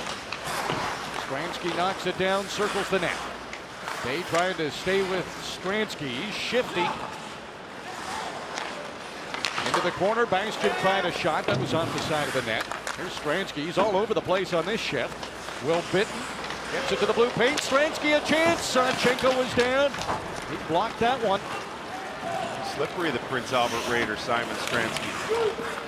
Jordan Kyrou, he couldn't beat Ole Jolevi one-on-one. Here's Pascal Laberge. Kakopaka drops it off for Pierre-Luc Dubois. He was trying a one-on-one move. Lost the handle though. Logan Brown trying to skate away from Dubois. What a second effort by Dubois to steal that puck. The Cape Breton Screaming Eagle to Laberge. Shot is stopped by Zachenko. The rebound cleared to the corner by Team Cherry. Now they'll send it outside their end. Starting to open up here a little bit towards the latter stage of this second period. Goals at a premium so far. Libor Hasek trying to skate it into the Team Cherry zone. He does. Here's Laberge. Nice move. He scores! Outstanding goal from Pascal Laberge. Ooh, that's sick. Laberge was the second player taken in the Q draft just a couple of years ago. Started his career in Gatineau, didn't quite work out there, so he was reunited with his midget coach, Bruce Richardson, in Victoriaville, and you could see why they loved him and wanted to get him. Excellent move by the Tigre star, and then goes up top, short side. Picks the blocker side, and Team Orr is finally on the board. Probably look over and chirped on a little bit, as he's wont to do on occasion. It's been quite a ride for Laberge, though. Tons of family adversity. To see him here play well in this game, that's fantastic. Oh, that was developing as Brunken was in alone, but it was a glove pass, so that worked out okay for Team Orr. You talk about a year of interest and a year of adversity. This is it for Laberge. Excellent play here, but Laberge is a guy whose father was diagnosed with cancer. lost his stepmother, had his mother diagnosed with MS, got traded all within the course of the last year. Good for him for performing well here tonight. It's a lot on the plate of a 17-year-old. Mikhail Clegg up ahead to the Brunken, and Team Cherry's offside. Look at Team Cherry. Michael McLeod, one of 3 brothers. One brother, Matt, playing in Canisius. His other brother, Ryan, a teammate with him in Mississauga. And they grew up next to the Strome brothers, about 2 minutes away. Ryan and Dylan and Matt Strome, they used to get into the ball hockey games together. They got their mini Stanley Cup going. Very competitive, the 3 brothers. And they're almost the same age as one another. It's kind of like the Brady Bunch when they all get together. Goal by Pascal Laberge, the assist to Libor Hasek and Pierre-Luc Dubois. Well, you just saw Michael McLeod, one of 4 Mississauga Steelheads ranked in this game. Likely 3 of them go in the first round. Same thing with the London Knights. Jones and Levy and Kaczuk. You got Brown, Stanley, and Sergicev from the Windsor Spitfires. Kopaka, Gettinger, and Kaczuk coming out of the Sault Ste. Marie Greyhounds. But if you look at that graphic there, of those 10 players, you got to think 7 or 8 of them are going to the first round. Sault Ste. Marie continues to produce. They've got 3 here. They've had a player at the BMO Top Prospects Game 6 straight years. That's the longest streak of any CHL team. A couple of good ones too. A guy by the name of Darnell Nurse, Jared McCann. Noah Gregor couldn't pull a trigger. He was checked by his Moose Jaw Warriors teammate, Brett Howden. Howden has it, gets it ahead to Kaczuk. Matthew Kaczuk through the middle of the ice. Alex Nylander. He passes. Winds up with Howden back to Nylander. Kaczuk. Nylander. They're working down low, trying to find somebody open. Joe Levy. Right back to Nylander. Here's Kaczuk. Gerard trying to deal with Matthew Kaczuk, and Gerard steals that puck away.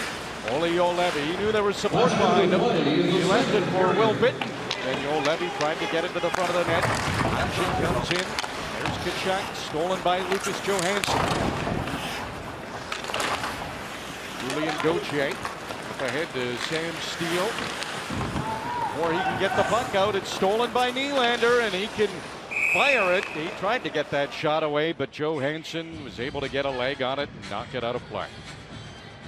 Well, Nylander starting to assert himself now, but looks around and no Bastian and no McLeod to play with. But a good battle won along the boards by Bitten. Frees that puck for Nylander. He's got such an awesome shot, and that's a great play by Johansson. Otherwise, that top corner would have been picked. 39.3 seconds to go in the second period. Just the 1 goal, and that happened a couple of minutes ago. Pascal Laberge got it for Timor to tie this game. The pass. Abramov couldn't get a stick on it. It's icing. Well, there's Abramov, who's starting to impress. 73 points with the Gatineau Olympics. I talked to Benoit Gru about him last week. He just loves his passion, loves his energy, real zest for the game, and you can tell he's got a little flair. Playing on that line with Ronning and Steele, those 3 little guys can really buzz around. Brown came out to take that face off. He won it for Team Cherry. Jacob Chychrun, he's being forechecked. Patient back there though, got away from Bastian. Now past Bitten, but it's poked off his stick by Strainski again. Simon Strainski trying to get to the middle of the ice and shoot. Logan Brown, he came back to get that puck. Chychrun will have to shoot if Team Cherry wants one more go at it. Passes to Ronning. Oh, they had to be quick, and they did get that shot. The sniper Ronning tried to get it past Dylan Wells, but the Peterborough Pete's goaltender made the save. 1 goal in the second period, 1 goal in the first period. The goalies have been great. The scoring has been at a premium so far at the BMO Top Prospects Game. Jeff? A lot of evenly matched players. RJ, no surprise this game is tied after 40 minutes of play back here at our broadcast location. Jeff Merrick alongside John Shannon and Damian Cox. You know, Pierre-Luc Dubois is someone we've seen on Friday Night Hockey a couple of times playing with the Cape Breton Screaming Eagles with a pair of Russians, Svechnikov and Lazarev. Tonight he is putting on a show. He's clearly been the best player of the evening, John? I think so, and I mean, Sammy talked about it early in the second period, how valuable he was being for Timor in this situation. He was doing absolutely everything, being aggressive, using his size. This is a guy that's got 73 points in 46 games in Cape Breton, but he also, you got a real sense of what he can do on the ice, in the corners, in front of the net, taking the puck, moving, skating, using his feet, almost got a goal here, and then even doing the thing that every forward cringes on doing, and that's blocking a shot. To me, he has been the dominant forward for this team. And the other thing is, you know, when you talk about only 8 members of the Q being here, they have probably had the 4 most impactful players. Fitzpatrick in goal, LeBerge got the goal, and Abramov from Halifax, who's been buzzing around like a little water bug all night long. Good showing so far from the boys in the Q. Meanwhile, Green and Bean sounds like a West Coast coffee shop. Green Bean. Green Bean. But tonight that's a deep pairing for Timor and doing pretty well. Well, one of the challenges for players in a game like this is to quickly assimilate with your line mates, your defensive pair, and that's what Jake Bean and Luke Green have done. And I think they're both very interesting stories individually and together. I think you see, Jake Bean is used to playing with Travis Sanheim with the Calgary Hitmen, putting up all kinds of points. And Luke Green plays with the veteran Matt Murphy in St. John. Both of them are offensive players, but here's the interesting thing. That's Bean number 2, Green is 55, and he's a skillful guy. He was number 1 in the Quebec Major Junior Hockey League draft in his year. Jake Bean, on the other hand, wasn't even drafted in his year, and yet here they come in the Top Prospects game a couple of years later, and they're playing together and playing well together. One of those things is they showed you how these hockey stories, it's not just a straight line for these kids. They go up, they go down, they move around, they get bigger, you know, they get leaner, they get hurt, they get better.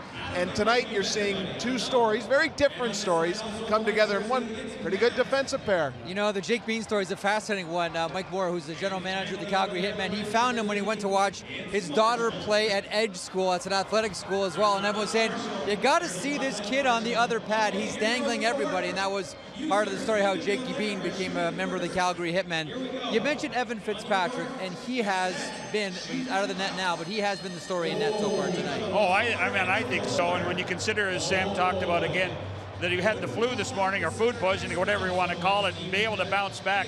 And so much pressure on goaltenders in these situations. You know you're only going to play half the game, but to make the 17 saves that he did, I think was really important for him. And when you consider where his draft level is, he's going to be fun to watch in Sherbrooke for the rest of the year. I think half the game was just enough for him tonight. Yeah, he didn't want to play anymore. 17 shots, that's enough. You can watch the rest of this one from the bench. When we come back, a special feature on the captain of Timor's second-generation hockey player, Matthew Kaczuk. Stay tuned, we're tied at 1. Ronning LeBerge with the goals.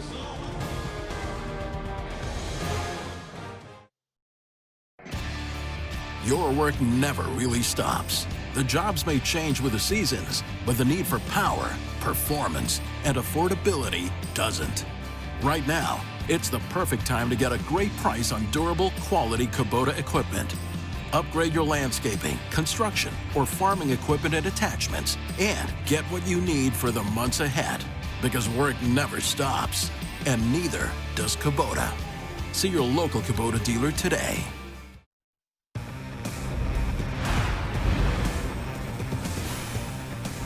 We're all tied up at 1 after 40 minutes of play. Best NHL player as voted by all 40 top prospects. The winner in a landslide. You talk to almost all these kids.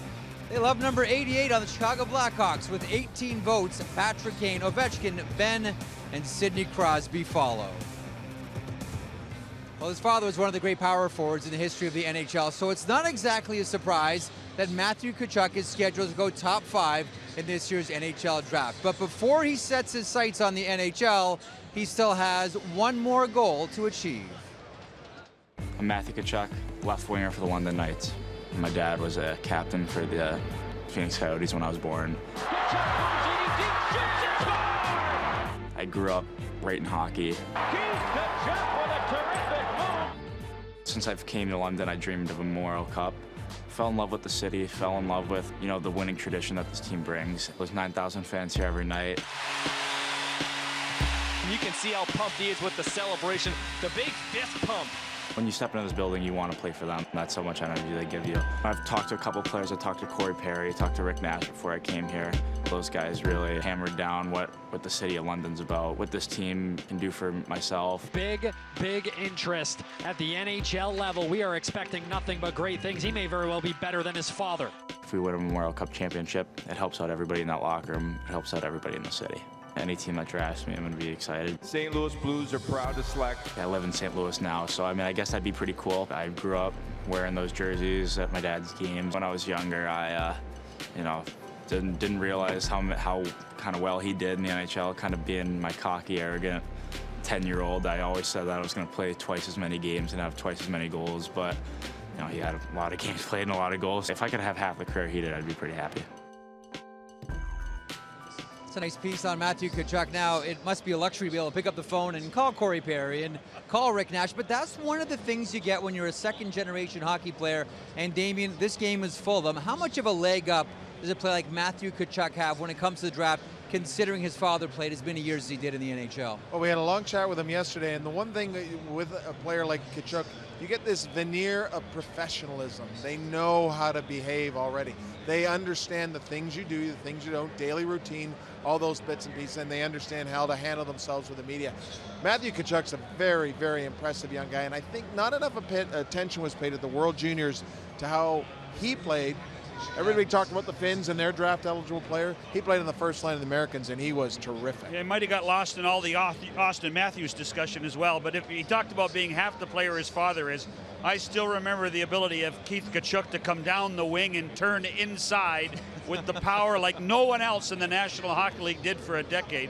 He was a remarkable power forward in this league, in Winnipeg and in Phoenix, even before he got to St. Louis. And his son takes after his father, the great Keith Kaczuk. His son Matthew scheduled to go perhaps as high as 2, do we say, Damien Cox? Bobby Orr popular wherever he goes. Vancouver, no difference. Signing autographs, a legendary number 4. Mike Fuda is next. Back here at Pacific Coliseum, score after 40 minutes of play. Team Cherry 1, Team Orr 1. Shots on goal 20-22. So Damien Cox and John Shannon, it sounds like a 50-50 game. And when you mention 50-50, the name Mike Fuda, who became $87,000 richer at a 50-50 once upon a time, joins us on set here, the Director of Player Personnel for the Los Angeles Kings. At a game like this, with your scouting eye, what can you glean? Or is it just one small piece of the puzzle? It is. I think it's a piece of the puzzle. We've got a great group here with Mark and Eddie, and I think it's one piece of the puzzle that goes into the big. You like to see how the kids play on a big stage, but it's a really difficult game to scout live. I think it's a game, it's incredible for the fans and stuff, but it's much easier on the scouting staff doing it, breaking it down on video. There's just too many good players to do it justice. Right. Now you had a couple, your first 2 picks last year were Eric Chernak and Alexander Dragachev. I mean, you guys have built, you are the epitome of a heavy hockey team. Those are big bodies. Would you say philosophically you're a team that's really continuing to do that? Or are you looking at all to change the kind of people that you're adding because you got a lot of the heavy players already? Well, under Dean Lombardi, we wanted to be a big, heavy team and form our own identity. And with Daryl Sutter as our coach, I mean, the pictures, I mean, it's there. We've had success with it. We look at players, it's for us. We look at players that are going to fit the mold of a king and going to be able to play for Daryl.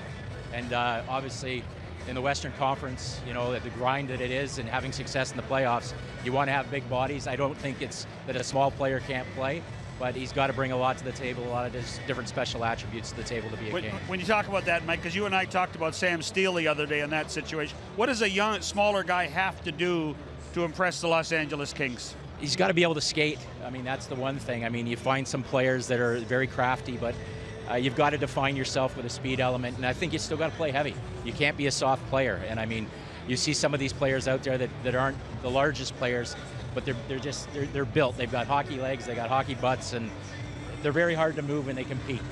Tyler Benson's not here due to injury. I can recall specifically when you drafted Tanner Pearson out of the Barrie Colts. He was an injured hockey player as well.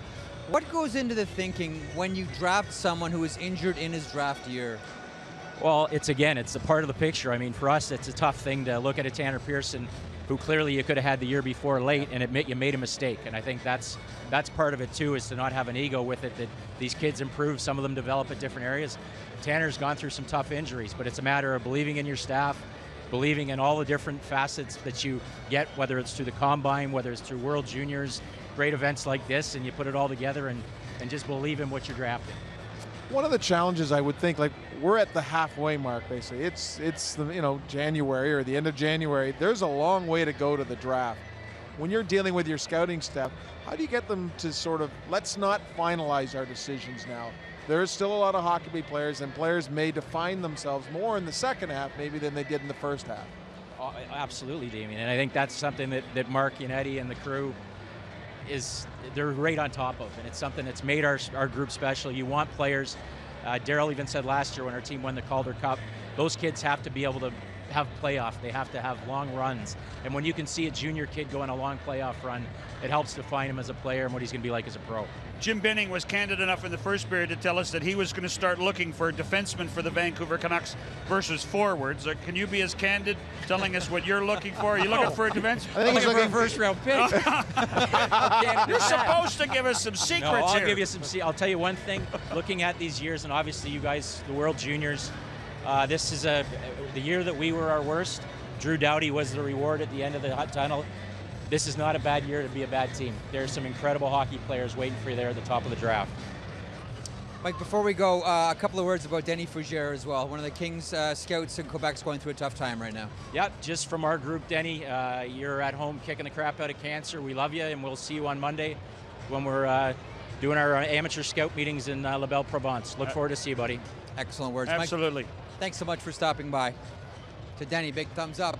When we come back, third period straight ahead, but not before we get a close and personal look at Alex DeBrincat. Yeah, part that hair, son, of the Erie Otters. Third period still to come.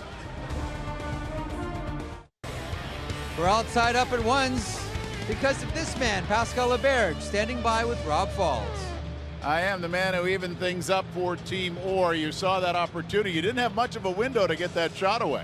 Oh, that's for sure, but I just quick release the puck and I put it on net and win it. You seem more comfortable. Now you've had a period to play with these guys. Do you feel more comfortable in this situation? Yeah, for sure. I'm playing with two good guys, Pierre-Luc Dubois and my other line mates. We're doing well, so we'll try to get another goal to give the win to our team. Good luck the rest of the way. Thanks. Well, we saw in the first period that Evan Fitzpatrick got a game and a half. Now, earlier today, he was taking the warm-up and basically lost his breakfast on the bench. And for him to get through the first period and a half was pretty good. But Colby Armstrong went up to him and said, well, you know, I have been in that same situation. What a warrior. That's why I said sometimes you play awesome when you're not feeling too well. That's what I noticed. I was so happy because if I wasn't sick, you're focused. I think I would have been more nerved up. You're more dialed in when you're feeling like, yeah, right? I'm too tired to be nerved up. You look good. I was going through my second period, like, oh, my body hurts. I'm happy for you. Thank you. Get you a little jug of Gatorade down here and just get it in ya. Colby's great. The players have commented he's been fun to have in the room and keeps things light. He is a funny guy, and he gives praise where it's due. And Evan Fitzpatrick was terrific, and that couldn't have been easy for him. My goodness, you saw him this morning. He was out in the roller after. You know, he got through that episode, left the ice a bit early, and good on him. Here we go, a period to decide this one. Oh, an early penalty coming up. It's going to go against Team Orr. I believe Sergicev is going to be penalized, and fresh ice to start a period. Team Cherry gets a power play. Sergicev's looking, ooh, me? What did I do? They'll skate to the box here, and just a simple cross check right at the end of the play. Puck's already been moved, and Sergicev ends up heading to the box for Team Orr. Golden opportunity for Cherry here to get things going. As you mentioned, you got that nice fresh ice, really zing that puck around. They've had two power plays in this game, haven't been able to score. Jacob Chychrun moves it to Clegg. Chychrun gets it back, gives it to Clegg, takes the shot, comes all the way back to DeBrincat. Passes to Chychrun. Alex DeBrincat toward the net, doesn't shoot, return feed, still doesn't shoot. Tried to go cross ice. Otto Sompi, he got a stick on it. He's been dangerous shorthanded. Takes a long-range shot. Zachenko got a hand on it. The Brunken comes back to retrieve it. Passes to the captain, Jacob Chychrun, number 2 ranked North American skater. That pass didn't work out, and Orr sends it down the ice again. There's Zachenko, loves to play that puck. Chychrun trying to hang on to it as long as he could to get a change in. Chases Green down in the corner. Jones is following up, trying to wrap it around. Dylan Wells was over there. Logan Brown working behind the net. Bean steals it from him. It comes back to Brown. Looks at the blue line. Picks the puck away from Brown. Now Brown takes that shot. It's stopped by Wells, and he kept the puck right there and covered up. Well, Alex DeBrincat started things out here in the power play for Team Cherry. Didn't quite work out, so Max Jones goes out there of the London Knights. And an interesting story in his own right. His father, Brad, played in the National Hockey League. His mother, Mary, was a 14-time national dive champion. And his brother, Mitch, plays in Alaska in the East Coast League. And he said he's taken a little piece of everyone. From his dad, the skill set. From his mom, the mental toughness. And from his brother, the physical toughness. Samuel Gerard, top defenseman scorer in the QMJHL. He is a power play quarterback. Pass to Brown, trying to poke it ahead. Nothing doing for Team Cherry. We'll have to regroup again. Just 30 seconds to go in this power play. Iru's trying to get wound up. Pass doesn't come to him. It's behind Jones. There's a touch on it, so it won't be icing. Doesn't matter to Timor. They send it out again. That was Logan Stanley clearing it. No time for Gerard to waste behind his net. This power play is dwindling. Jones is skating well, but he can't get a shot. Has to come up with it in the corner. Falls, leaves it for Brown. Now Jones will head to the front of the net. Cairo tried to pass it in front. Knocked away by Timor. Sergicev might be able to join this rush. Pierre-Luc Dubois passes it in front of the net. That was Joel Levy who is coming up. He had read that his team was going to be back to 5-on-5. Thought it was a good time to join the rush. Almost worked for Timor. They killed off another penalty. They've been shorthanded 3 times. Team Cherry's only been shorthanded once, so we'll see if things get evened up at some point. Pass in front of the net. Trying to wrap it around was Dubois. He was on one side of the net and his stick was on the other. That's a reach. Trying to take advantage of a tired Samuel Gerard, who's out there for most of the power play as well, but he got hemmed in his own zone. Here's Julien Gauthier. Cuts to the net, and Wells has it up in his chest area. He puts the glove on it and hits the whistle again. Well, Pierre-Luc Dubois leading the Cape Breton Screaming Eagles, ranked 7th in the midterm scouting rankings, and does an excellent job here into the forecheck. Along with LeBerge, he tries it once on the short side and then wraps it around and could barely get it to go. But a left-handed shot, that's the side you want to be wrapping it around on. Use the curve of that stick and trying to tuck it inside the net. Couldn't do it. Johannes, long-range shot. Wells saw it all the way. And there's some pushing and shoving. It's Logan Stanley who has the most penalty minutes in this game. And Julien Gauthier, who's a power forward with Val-d'Or in the QMJHL. Real good opportunity here for Dylan Wells, whose #1 job's been taken over in Peterborough by Matthew Mancina, just named the OHL Player of the Week. And so here he kind of gets that opportunity to get into a game with some meaningful minutes. Sergicev double team back there, but the pass is picked off by Matthew Kaczuk. Gets it over to Alex Nylander. His return feed got through about 3 players. Kaczuk again. Nylander a chance. Tried to toe drag it. Johansson stayed with him, and before Nylander could shoot, he lost the puck. Sergicev. Pretty good move when you can get the opposition to run into themselves. For a big guy, really adds it to him. Remember, he only started playing the game at 9 years old. Where's number 31? It's a rare number for a skater, and we asked him about it, and he said, well, when he started, he could have number 10, number 31, or number 4, and he wanted 31 because no one else had it. We won't tell Bobby Orr that he had a chance to get 4. Every time he does, he looks like a misdressed backup goalie. Mike McLeod, he's got to burst his speed. Gave it to the Brunken, got it back, took a high shot. A little too high. Here's Bastian. Ahead to Wilpit. Puck moved to the front of the net. Fitton couldn't crank it down, but he got it behind the net. Now he's being hassled by Mikhail Sergicev. There's 3 defenders back there for Team Cherry. There's McLeod helping out his defense again. Or still trying to get that puck to the net. Bastion's attempt was blocked. McLeod moves it to the open side. Tim Gettinger trying to skate to it. Luke Green got there first. That pass from Bean was off his skate. It comes back to him. Calgary Hitman defenseman gets it over to Green. Green and Fitzpatrick, the only 2 Maritimers in this BMO Top Prospects game. That shot floated into Zachenko, and he hangs on. Over on the Timor bench is Todd Warner. Todd, how are the defense doing? Pretty good. You're not allowing many goals. It's a dogfight, boys. Yeah, the guys are really into it now. Bobby's just got done telling me it's maybe the best game he's seen. So we're all invested in this one. That probably has something to do with your coaching, doesn't it? Well, yeah, for sure. You know that. And Bobby, for that matter. And Bobby. Oh, the kids are right into it. You can see investor trying to get our D up the rush, and get chances from our defense. So all that's happening. It's chaos down here, boys. Well, you'll have to help out Jack Kapanka and coming out of the corner and trying to tuck a puck in. That's a Todd Warner special. This time, Kapanka was stopped by Zachenko. Face-off win for Timor. Comes to the line. Hajic sends it down low. Dubois out there again, number 18 for Timor. He has been fun to watch almost every shift. Hajic slides it ahead. Marcus Niemelainen of the Saginaw Spirit. There's Jordan Kyrou. Niemelainen trying to get to the front of the net. Kyrou elected to shoot. Wells kicked the right pad out. Dubois retrieves the puck. Corner at his own end. There was nowhere to go. Kyrou was standing in front of him. Logan Brown's out there again. He throws a hit on the forecheck. Brown has it. There's a confident pass. Gets over to Kapanka. LaBerge with a burst of speed to Gerard with him stride for stride.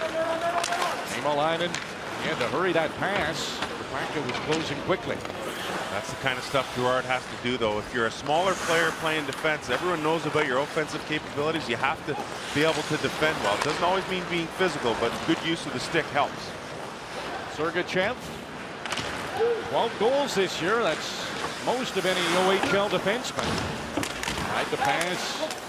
Such a good skater. He's back in position now. Puck comes back to the line. Stanley.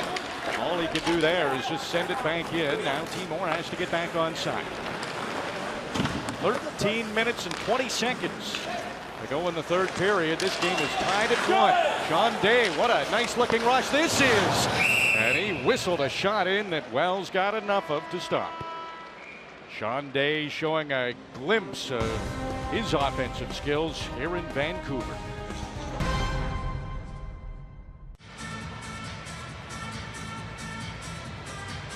The BMO Top Prospects Game is an opportunity to showcase your skills, but also an opportunity to catch up with old buddies, Luke Green and Evan Fitzpatrick. They played midget together, went to grade 9 together, and they were having a nice visit. They're not on the same teams here, and they're not on the same teams in the QMJHL, but they were able to spend some time, and look at them a little younger at this point. Both a little bit resurgent, though, here in the second half of the year. When it comes to Fitzpatrick, he traded away the backup Alex Legacy in Sherbrooke. He's played really well since then, just named the first star of the week. And then for Luke Green, he's been mentored, as Damien said, by Matt Murphy. So his game is really starting to mature, and he's learning when to pick spots in which to jump up on the rush. He's got that great skating ability. Both guys really coming along here in the second half of the Q. Both proud Maritimers. They knew they were the only 2 from the Maritimes and made sure to pass that on. Nylander back to Bean, his stick broke in half. That was a break for Team Cherry because Bean has 17 goals as a defenseman. Joe Levy, here's Green. Hard pass up to Kaczuk. Just lightly sends it to the corner. Nylander heads in there. Sam Steele got there first. He spun away from the check, got it past Kaczuk. Ironic, gets it out, banks it to Vitaly Abramov. Abramov second in the QMJHL in scoring behind Connor Garland, who's over 100 points already. Might be a battle for second place. Yeah, I think it's 99. Steele's pinned up against the boards. Howden looking for a loose puck. Kacuk's in there as well for Timor, and it comes loose. Abramov tried to get the shot through, but it was blocked, and now Chychrun's forced to retreat. Play to Abramov. Moves it ahead to Steele.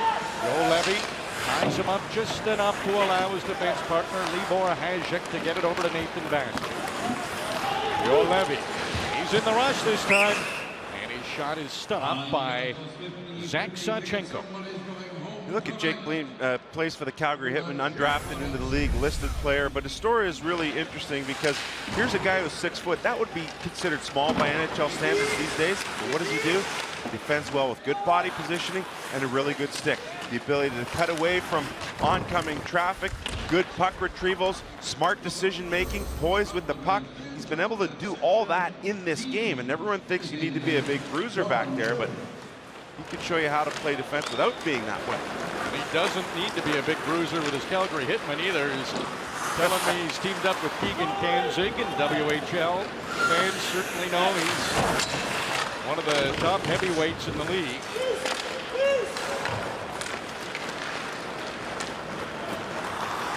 Samuel Gerard, here he is, the defenseman trying to showcase his offense. McLeod with a nice move, got it to the net. Wells was down, he blocked one, and now Timor has got it out. Strainski, he had Gauthier on his bank. Couldn't do much with big Julian Gauthier there.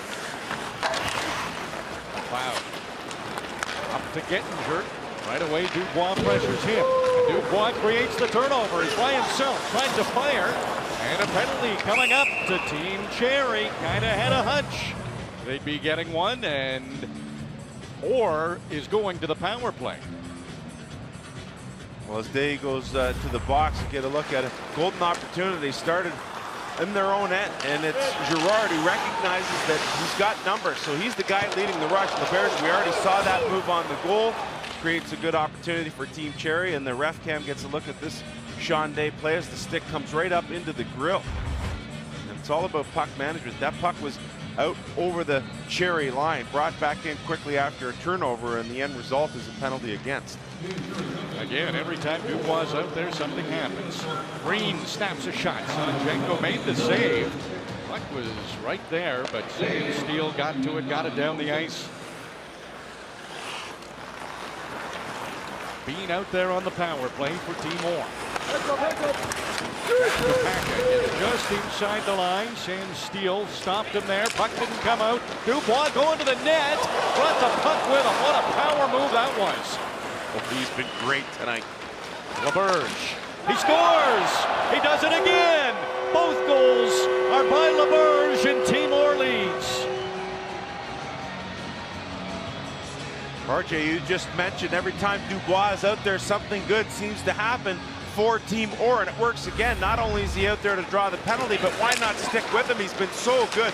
Brings this puck to the net, uses that rear end to shield the oncoming defender, and as the puck is kept in the zone, LaBerge gets down low and just from inside the circle lets it fly. And it's the ability with that quick release while moving and finding a perfect spot on that far side to beat Zachenko.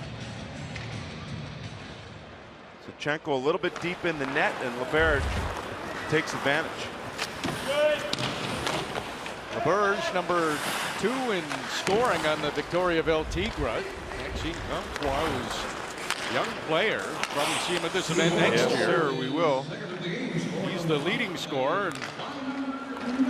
LaBerge mentioned, well, he's missed some time, otherwise he'd probably be leading the team. Yeah, broke his hand twice, did LaBerge this year. Look at Gauthier. He's the one-man show, brought it right to the net, and Wells stopped it. It might have been right off his noggin, but Dylan Wells was able to stop the dangerous Julian Gauthier. What a chance that was. Wells has been busy since he's come in for Timor and hasn't allowed a goal.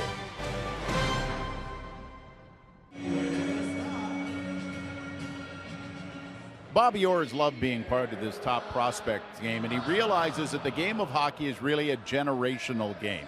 It's something that fathers pass down to sons and to grandsons. Well, about 6 rows back, you take a look at the gentleman in the red Orr jersey, the young fella in between, and the man in the Vancouver Canucks jersey. They're all named Robert Orr. All right, thank you, Brandon from CCM. Well, that's pretty cool. You get to wear the name on the front of your jersey. Yeah. Worked out all right for them. Todd Warner's having a long conversation with Bobby Orr. You know, Todd's loving it.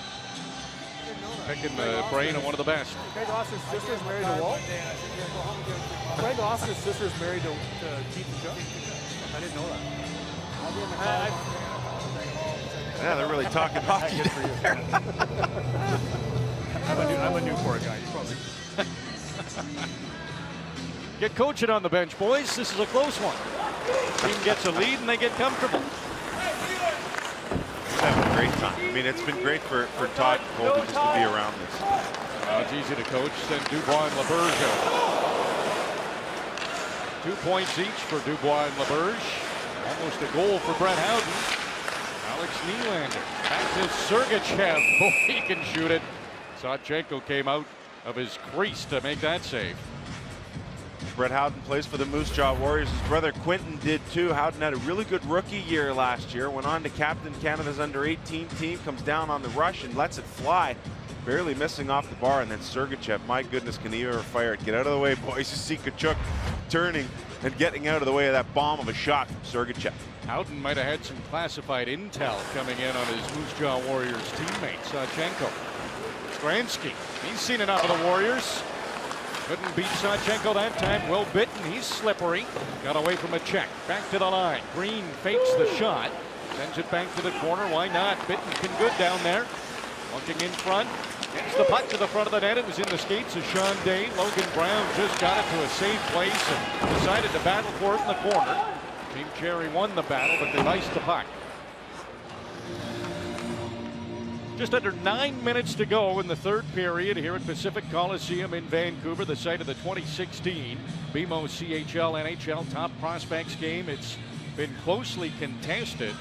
Team Cherry got off to a good start in the first period. Ty Ronning, the Vancouver Giant, the hometown kid, gets the goal, but that's the only scoring Team Cherry's had.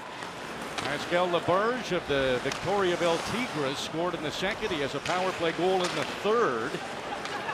Pierre-Luc Dubois has 2 assists, and it's a lead for Team Orr. Not anymore. Logan Brown has tied it. Wow. For a guy who has 8 goals, that is a sniper's dream for Logan Brown. But it's Kyrou who really makes this play happen. Kyrou picks up his 2nd assist in the game. The Sarnia Sting and the Windsor Spitfires normally aren't friends, but they are here as Kyrou stops and spins. He puts it right on the tape of Brown, and Brown's release is lightning quick. Simple chip inside the zone, stop, turn, fire, and Brown's got a clear lane to the net, buries it for Team Cherry, and we're tied at deuces. That's a big goal and right on cue. So 8:36 to go, and it's even once again.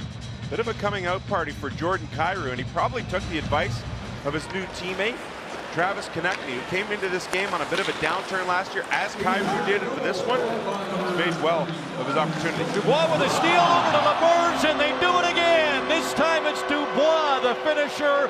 Orr's back in front. That's what you call good coaching right there. What do you want to do to repel against the goal? You bring out your top line and say, all right, boys, go get him. Off the draw, Clegg has it. And it's possession Team Cherry, and then it's turned over right at the line here, and there goes LaBerge. LaBerge and Dubois play give and go. Great chemistry between those two, 3 points each for both of them.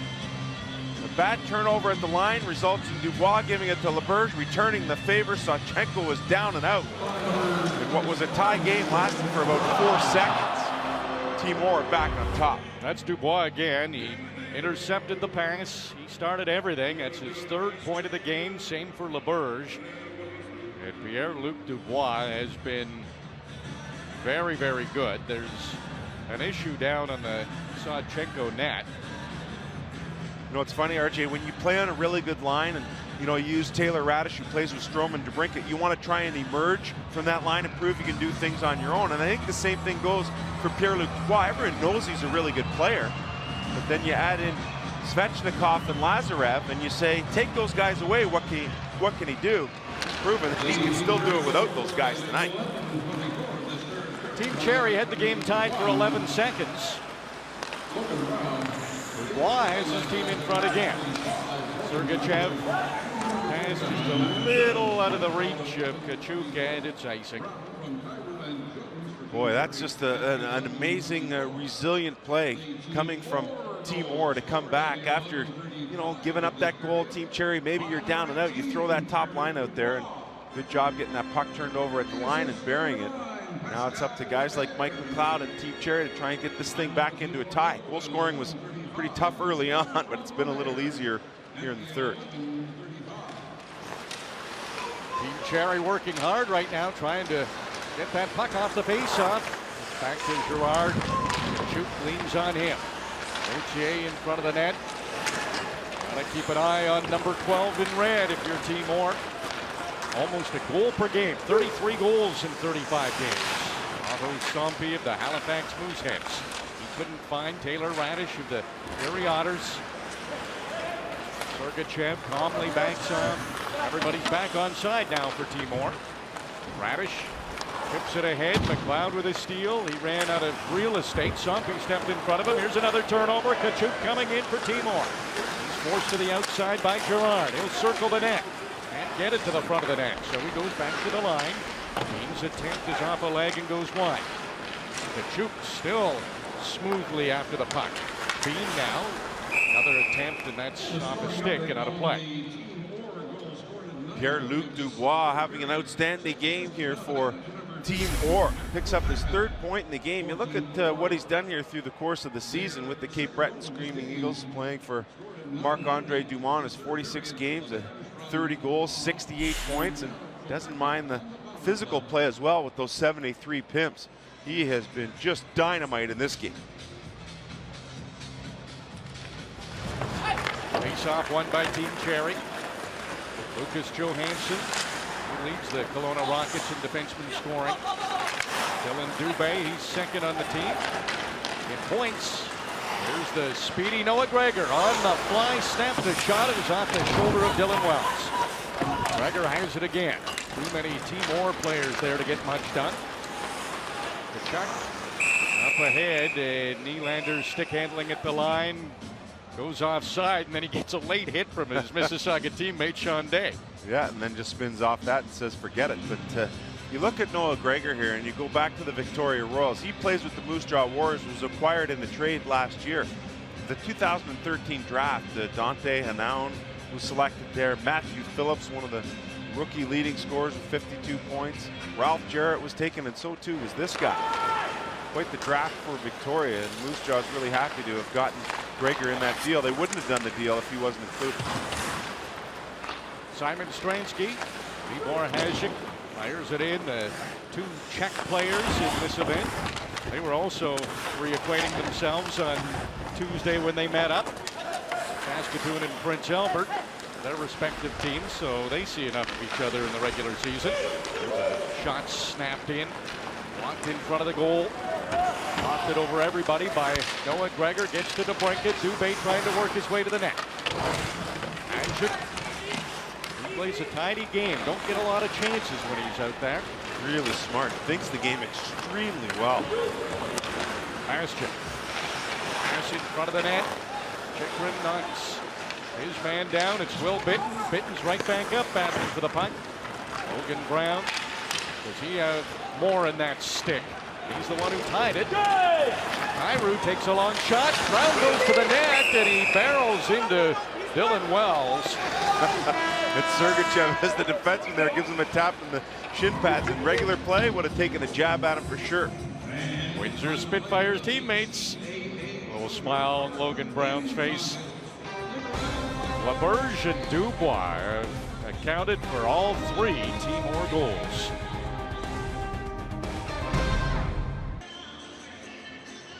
It's always exciting to see what players step up, if they meet expectations or some rise above what was expected. But when you look at Timor, who are you going to pick for a game star? You got Pascal Laberge, who's scored a couple of goals, assisted on another, and Pierre-Luc Dubois, who's been all over the place. Yeah, it's been unbelievable performance by both of these guys. And you think about the Q being the least representative entity of the 3 leagues here with just 8 players. These two have had a huge impact in the game. And here's the pickoff. Pierre-Luc Dubois gets it to Laberge, and right back at you to Dubois with easy finish. Zachenko pulled out of position by Laberge, who just gave a little shimmy shake with his shoulder to make it look shot, and instead made the pass to Dubois. That's the insurance play of the game. It's brought to you by your local insurance broker. Get a broker on your side, because your best insurance is an insurance broker. Well, surprise, surprise, Pierre-Luc Dubois on the ice. It's all about earning your ice time, isn't it? You play well, you'll get rewarded with more ice. Bobby knows what he's doing on that bench. I think it was Todd's call. Todd's the defense. So a face-off to the left of Dylan Wells. Be up to the Peterborough Pete's goalie to shut the door now and hang on to this lead for Timor. They've won 5 straight against Team Cherry.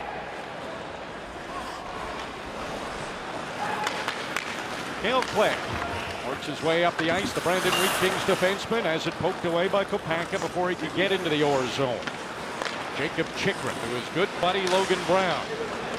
Got around a couple of Timor players. Working to get a shot. Clegg's tapping his stick, wants the pass. Brown still has it. Got it to Jones.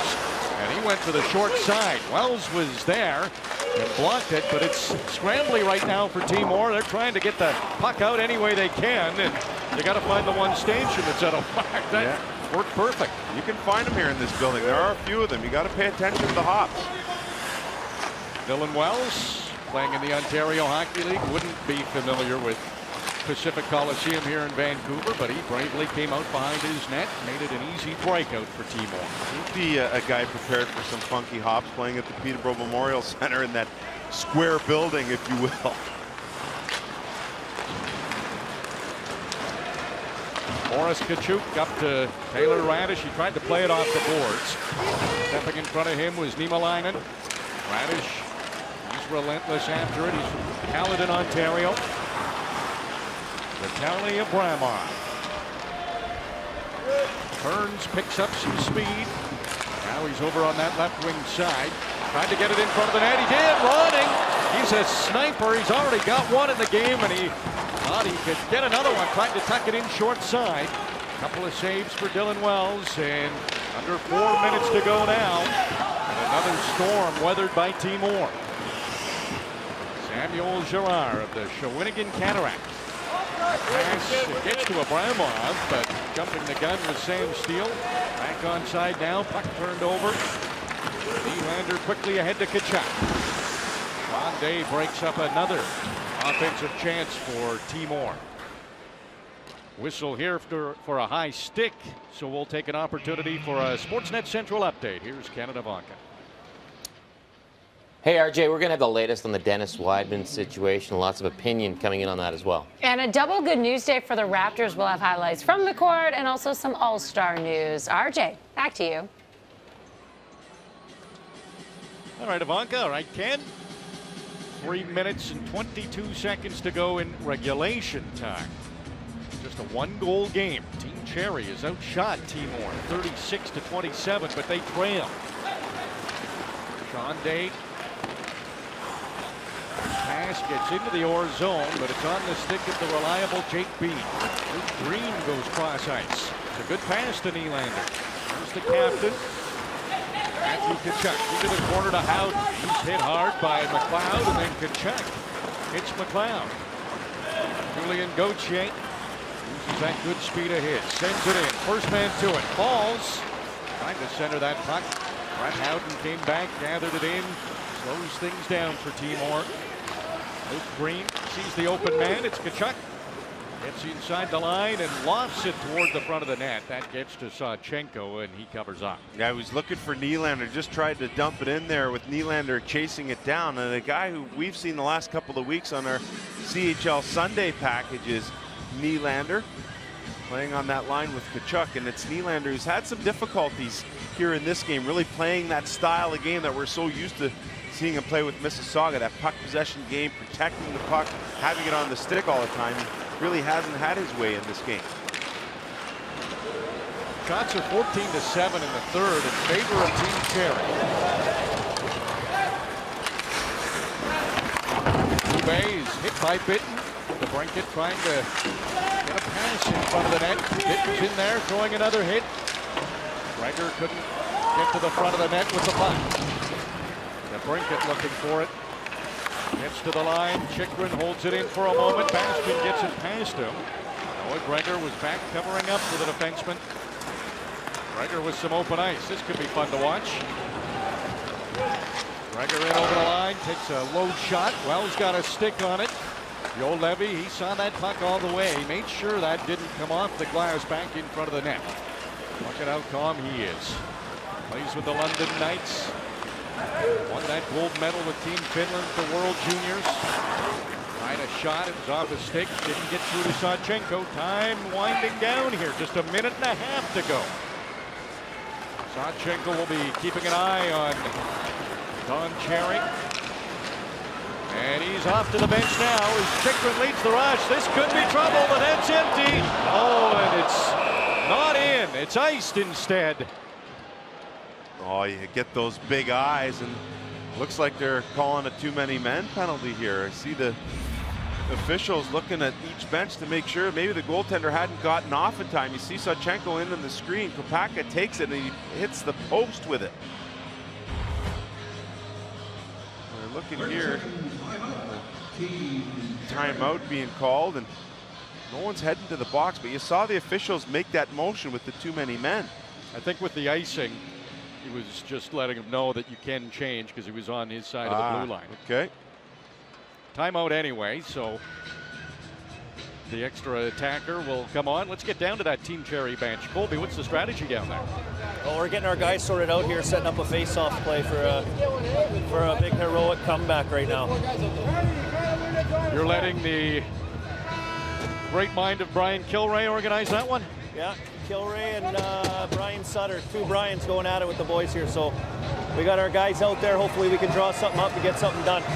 All right. Should be a fun finish here. Minute 16 to go. That is empty for Team Cherry. Extra attacker is out there. Face-off is scrum. LaBerge comes up with it. How's his bank shot?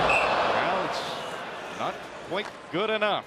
Didn't miss by much for that hat trick. You never know when it gets on end like that. It can take that funny curve, and it just missed by LaBerge. Bank shot off the boards, on end.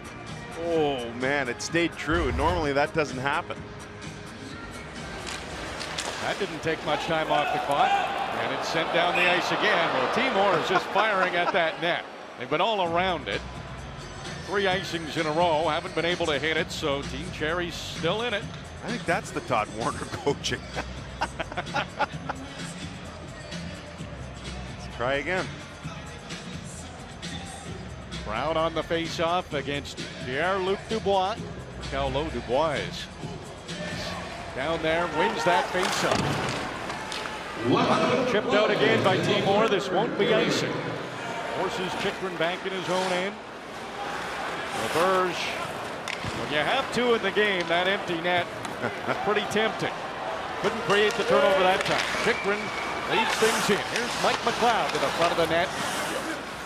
Logan Brown tried to wrap it around, hit the referee. Jones throws it in front. Nobody there but Timor players. Kept in by Clegg, but now it's cleared. Kaczuk got to center, couldn't take a chance at that open net. Dylan Wells comes out, leaves it there. He'll have to get back in his net quickly. McLeod tried to fire, it didn't get through to Wells. Kaczuk, little chip play. LaBerge is up at center ice. Pass doesn't find him. Only 10 seconds to go now. Team Cherry has to get something to the net. They're trying to tie this game. McLeod's knocked down in the corner by Kaczuk. Last chance for Team Cherry. Niemelainen has to shoot, and it's blocked by LaBerge, and Timor wins again.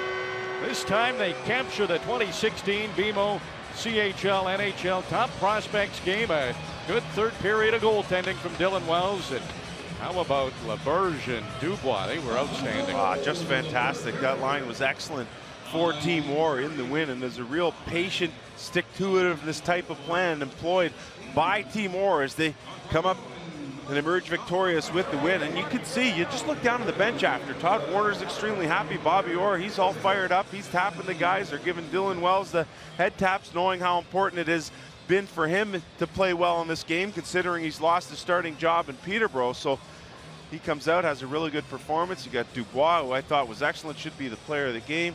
LaBerge with a couple of goals as well, and there he is. He's got the money out again. This hasn't been working out for Don Cherry. Head-to-head, Bobby Orr is 1-9 and lost 4. Bobby Orr has the guys getting it done for him, and a win for Team Orr here at Pacific Coliseum in Vancouver. Let's hand things over to the panel. Here's Jeff Marek and John Shannon. RJ, thanks very much. Damien Cox on his way to Nashville for the NHL All-Star Game as we speak. Somebody's got to go. And this one, you know, you mentioned it pretty early, John. The Quebec Major Junior Hockey League come out, when you look at volume of players, they come out the star, and, you know, front and center, Pascal LaBerge with 3 points. Well, I think the two guys offensively for Team Orr that made the difference. Obviously, LaBerge was one of them. The 2 goals, very impressive in front of the net. That, to me, was a big part of setting up the stage, setting the offense. Past the Victoriaville Tiger did a magnificent job in the offensive zone on the first goal, and then with the forecheck, and he and Dubois working so well together. What a great shot here to give a 2-1 lead at that point to Team Orr. And I don't think we can talk enough about Pierre-Luc Dubois, what he did tonight, using his speed through the first 2 periods, blocking shots, making difference, intercepting the pass with the help of LaBerge here. That's the go-ahead winning goal of the game. He was very good tonight. You know, we talk about power forwards in this year's draft, and there are big expectations of someone like Julien Gauthier, Max Jones of the OHL's London Knights as well. But when you talk about power forwards, you have to put Pierre-Luc Dubois right up on the top of that list. Well, I think a lot of people, the first thing they do is they talk about size, and then you compact that with the speed that he was able to show tonight. To me, he made a lot of new friends up in the upper level of the building. All the guys in the black jackets. Goaltending, John. Well, you know what? Fitzpatrick did a very good job, too. Again, another guy from the Q, Sherbrooke Phoenix. 17 saves through the first half of the game. He kept Team Cherry ahead at that point. He was very good, solid through the whole game. To me, Fitzpatrick deserves some kudos as well. Team Orr remains victorious in this battle between coach and defenseman. 3-2 is the final score. 3 points for Dubois, 3 points for LaBerge. Jordan Kyrou, we should point out as well, of the Sarnia Sting. He had an exceptional game. Ty Ronning got the party started early, making the hometown Vancouver crowd happy. But it was Dubois, it was LaBerge, and Bobby Orr's team that came out victorious. Let's go to Sportsnet Central with Ken and Ivanka.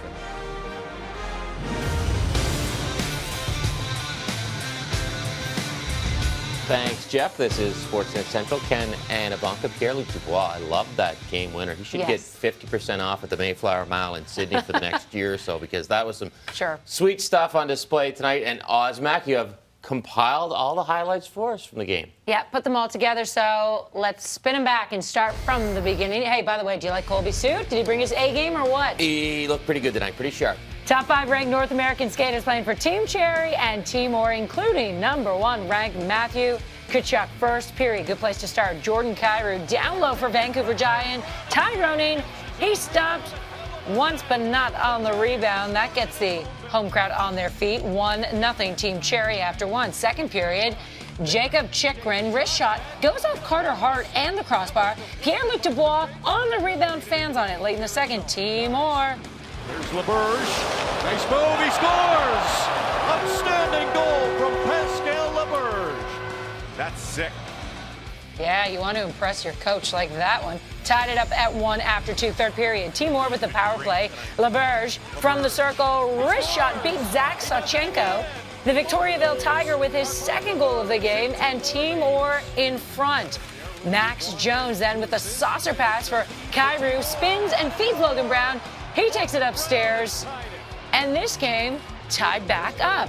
But then Dubois leaves it for LeBerge.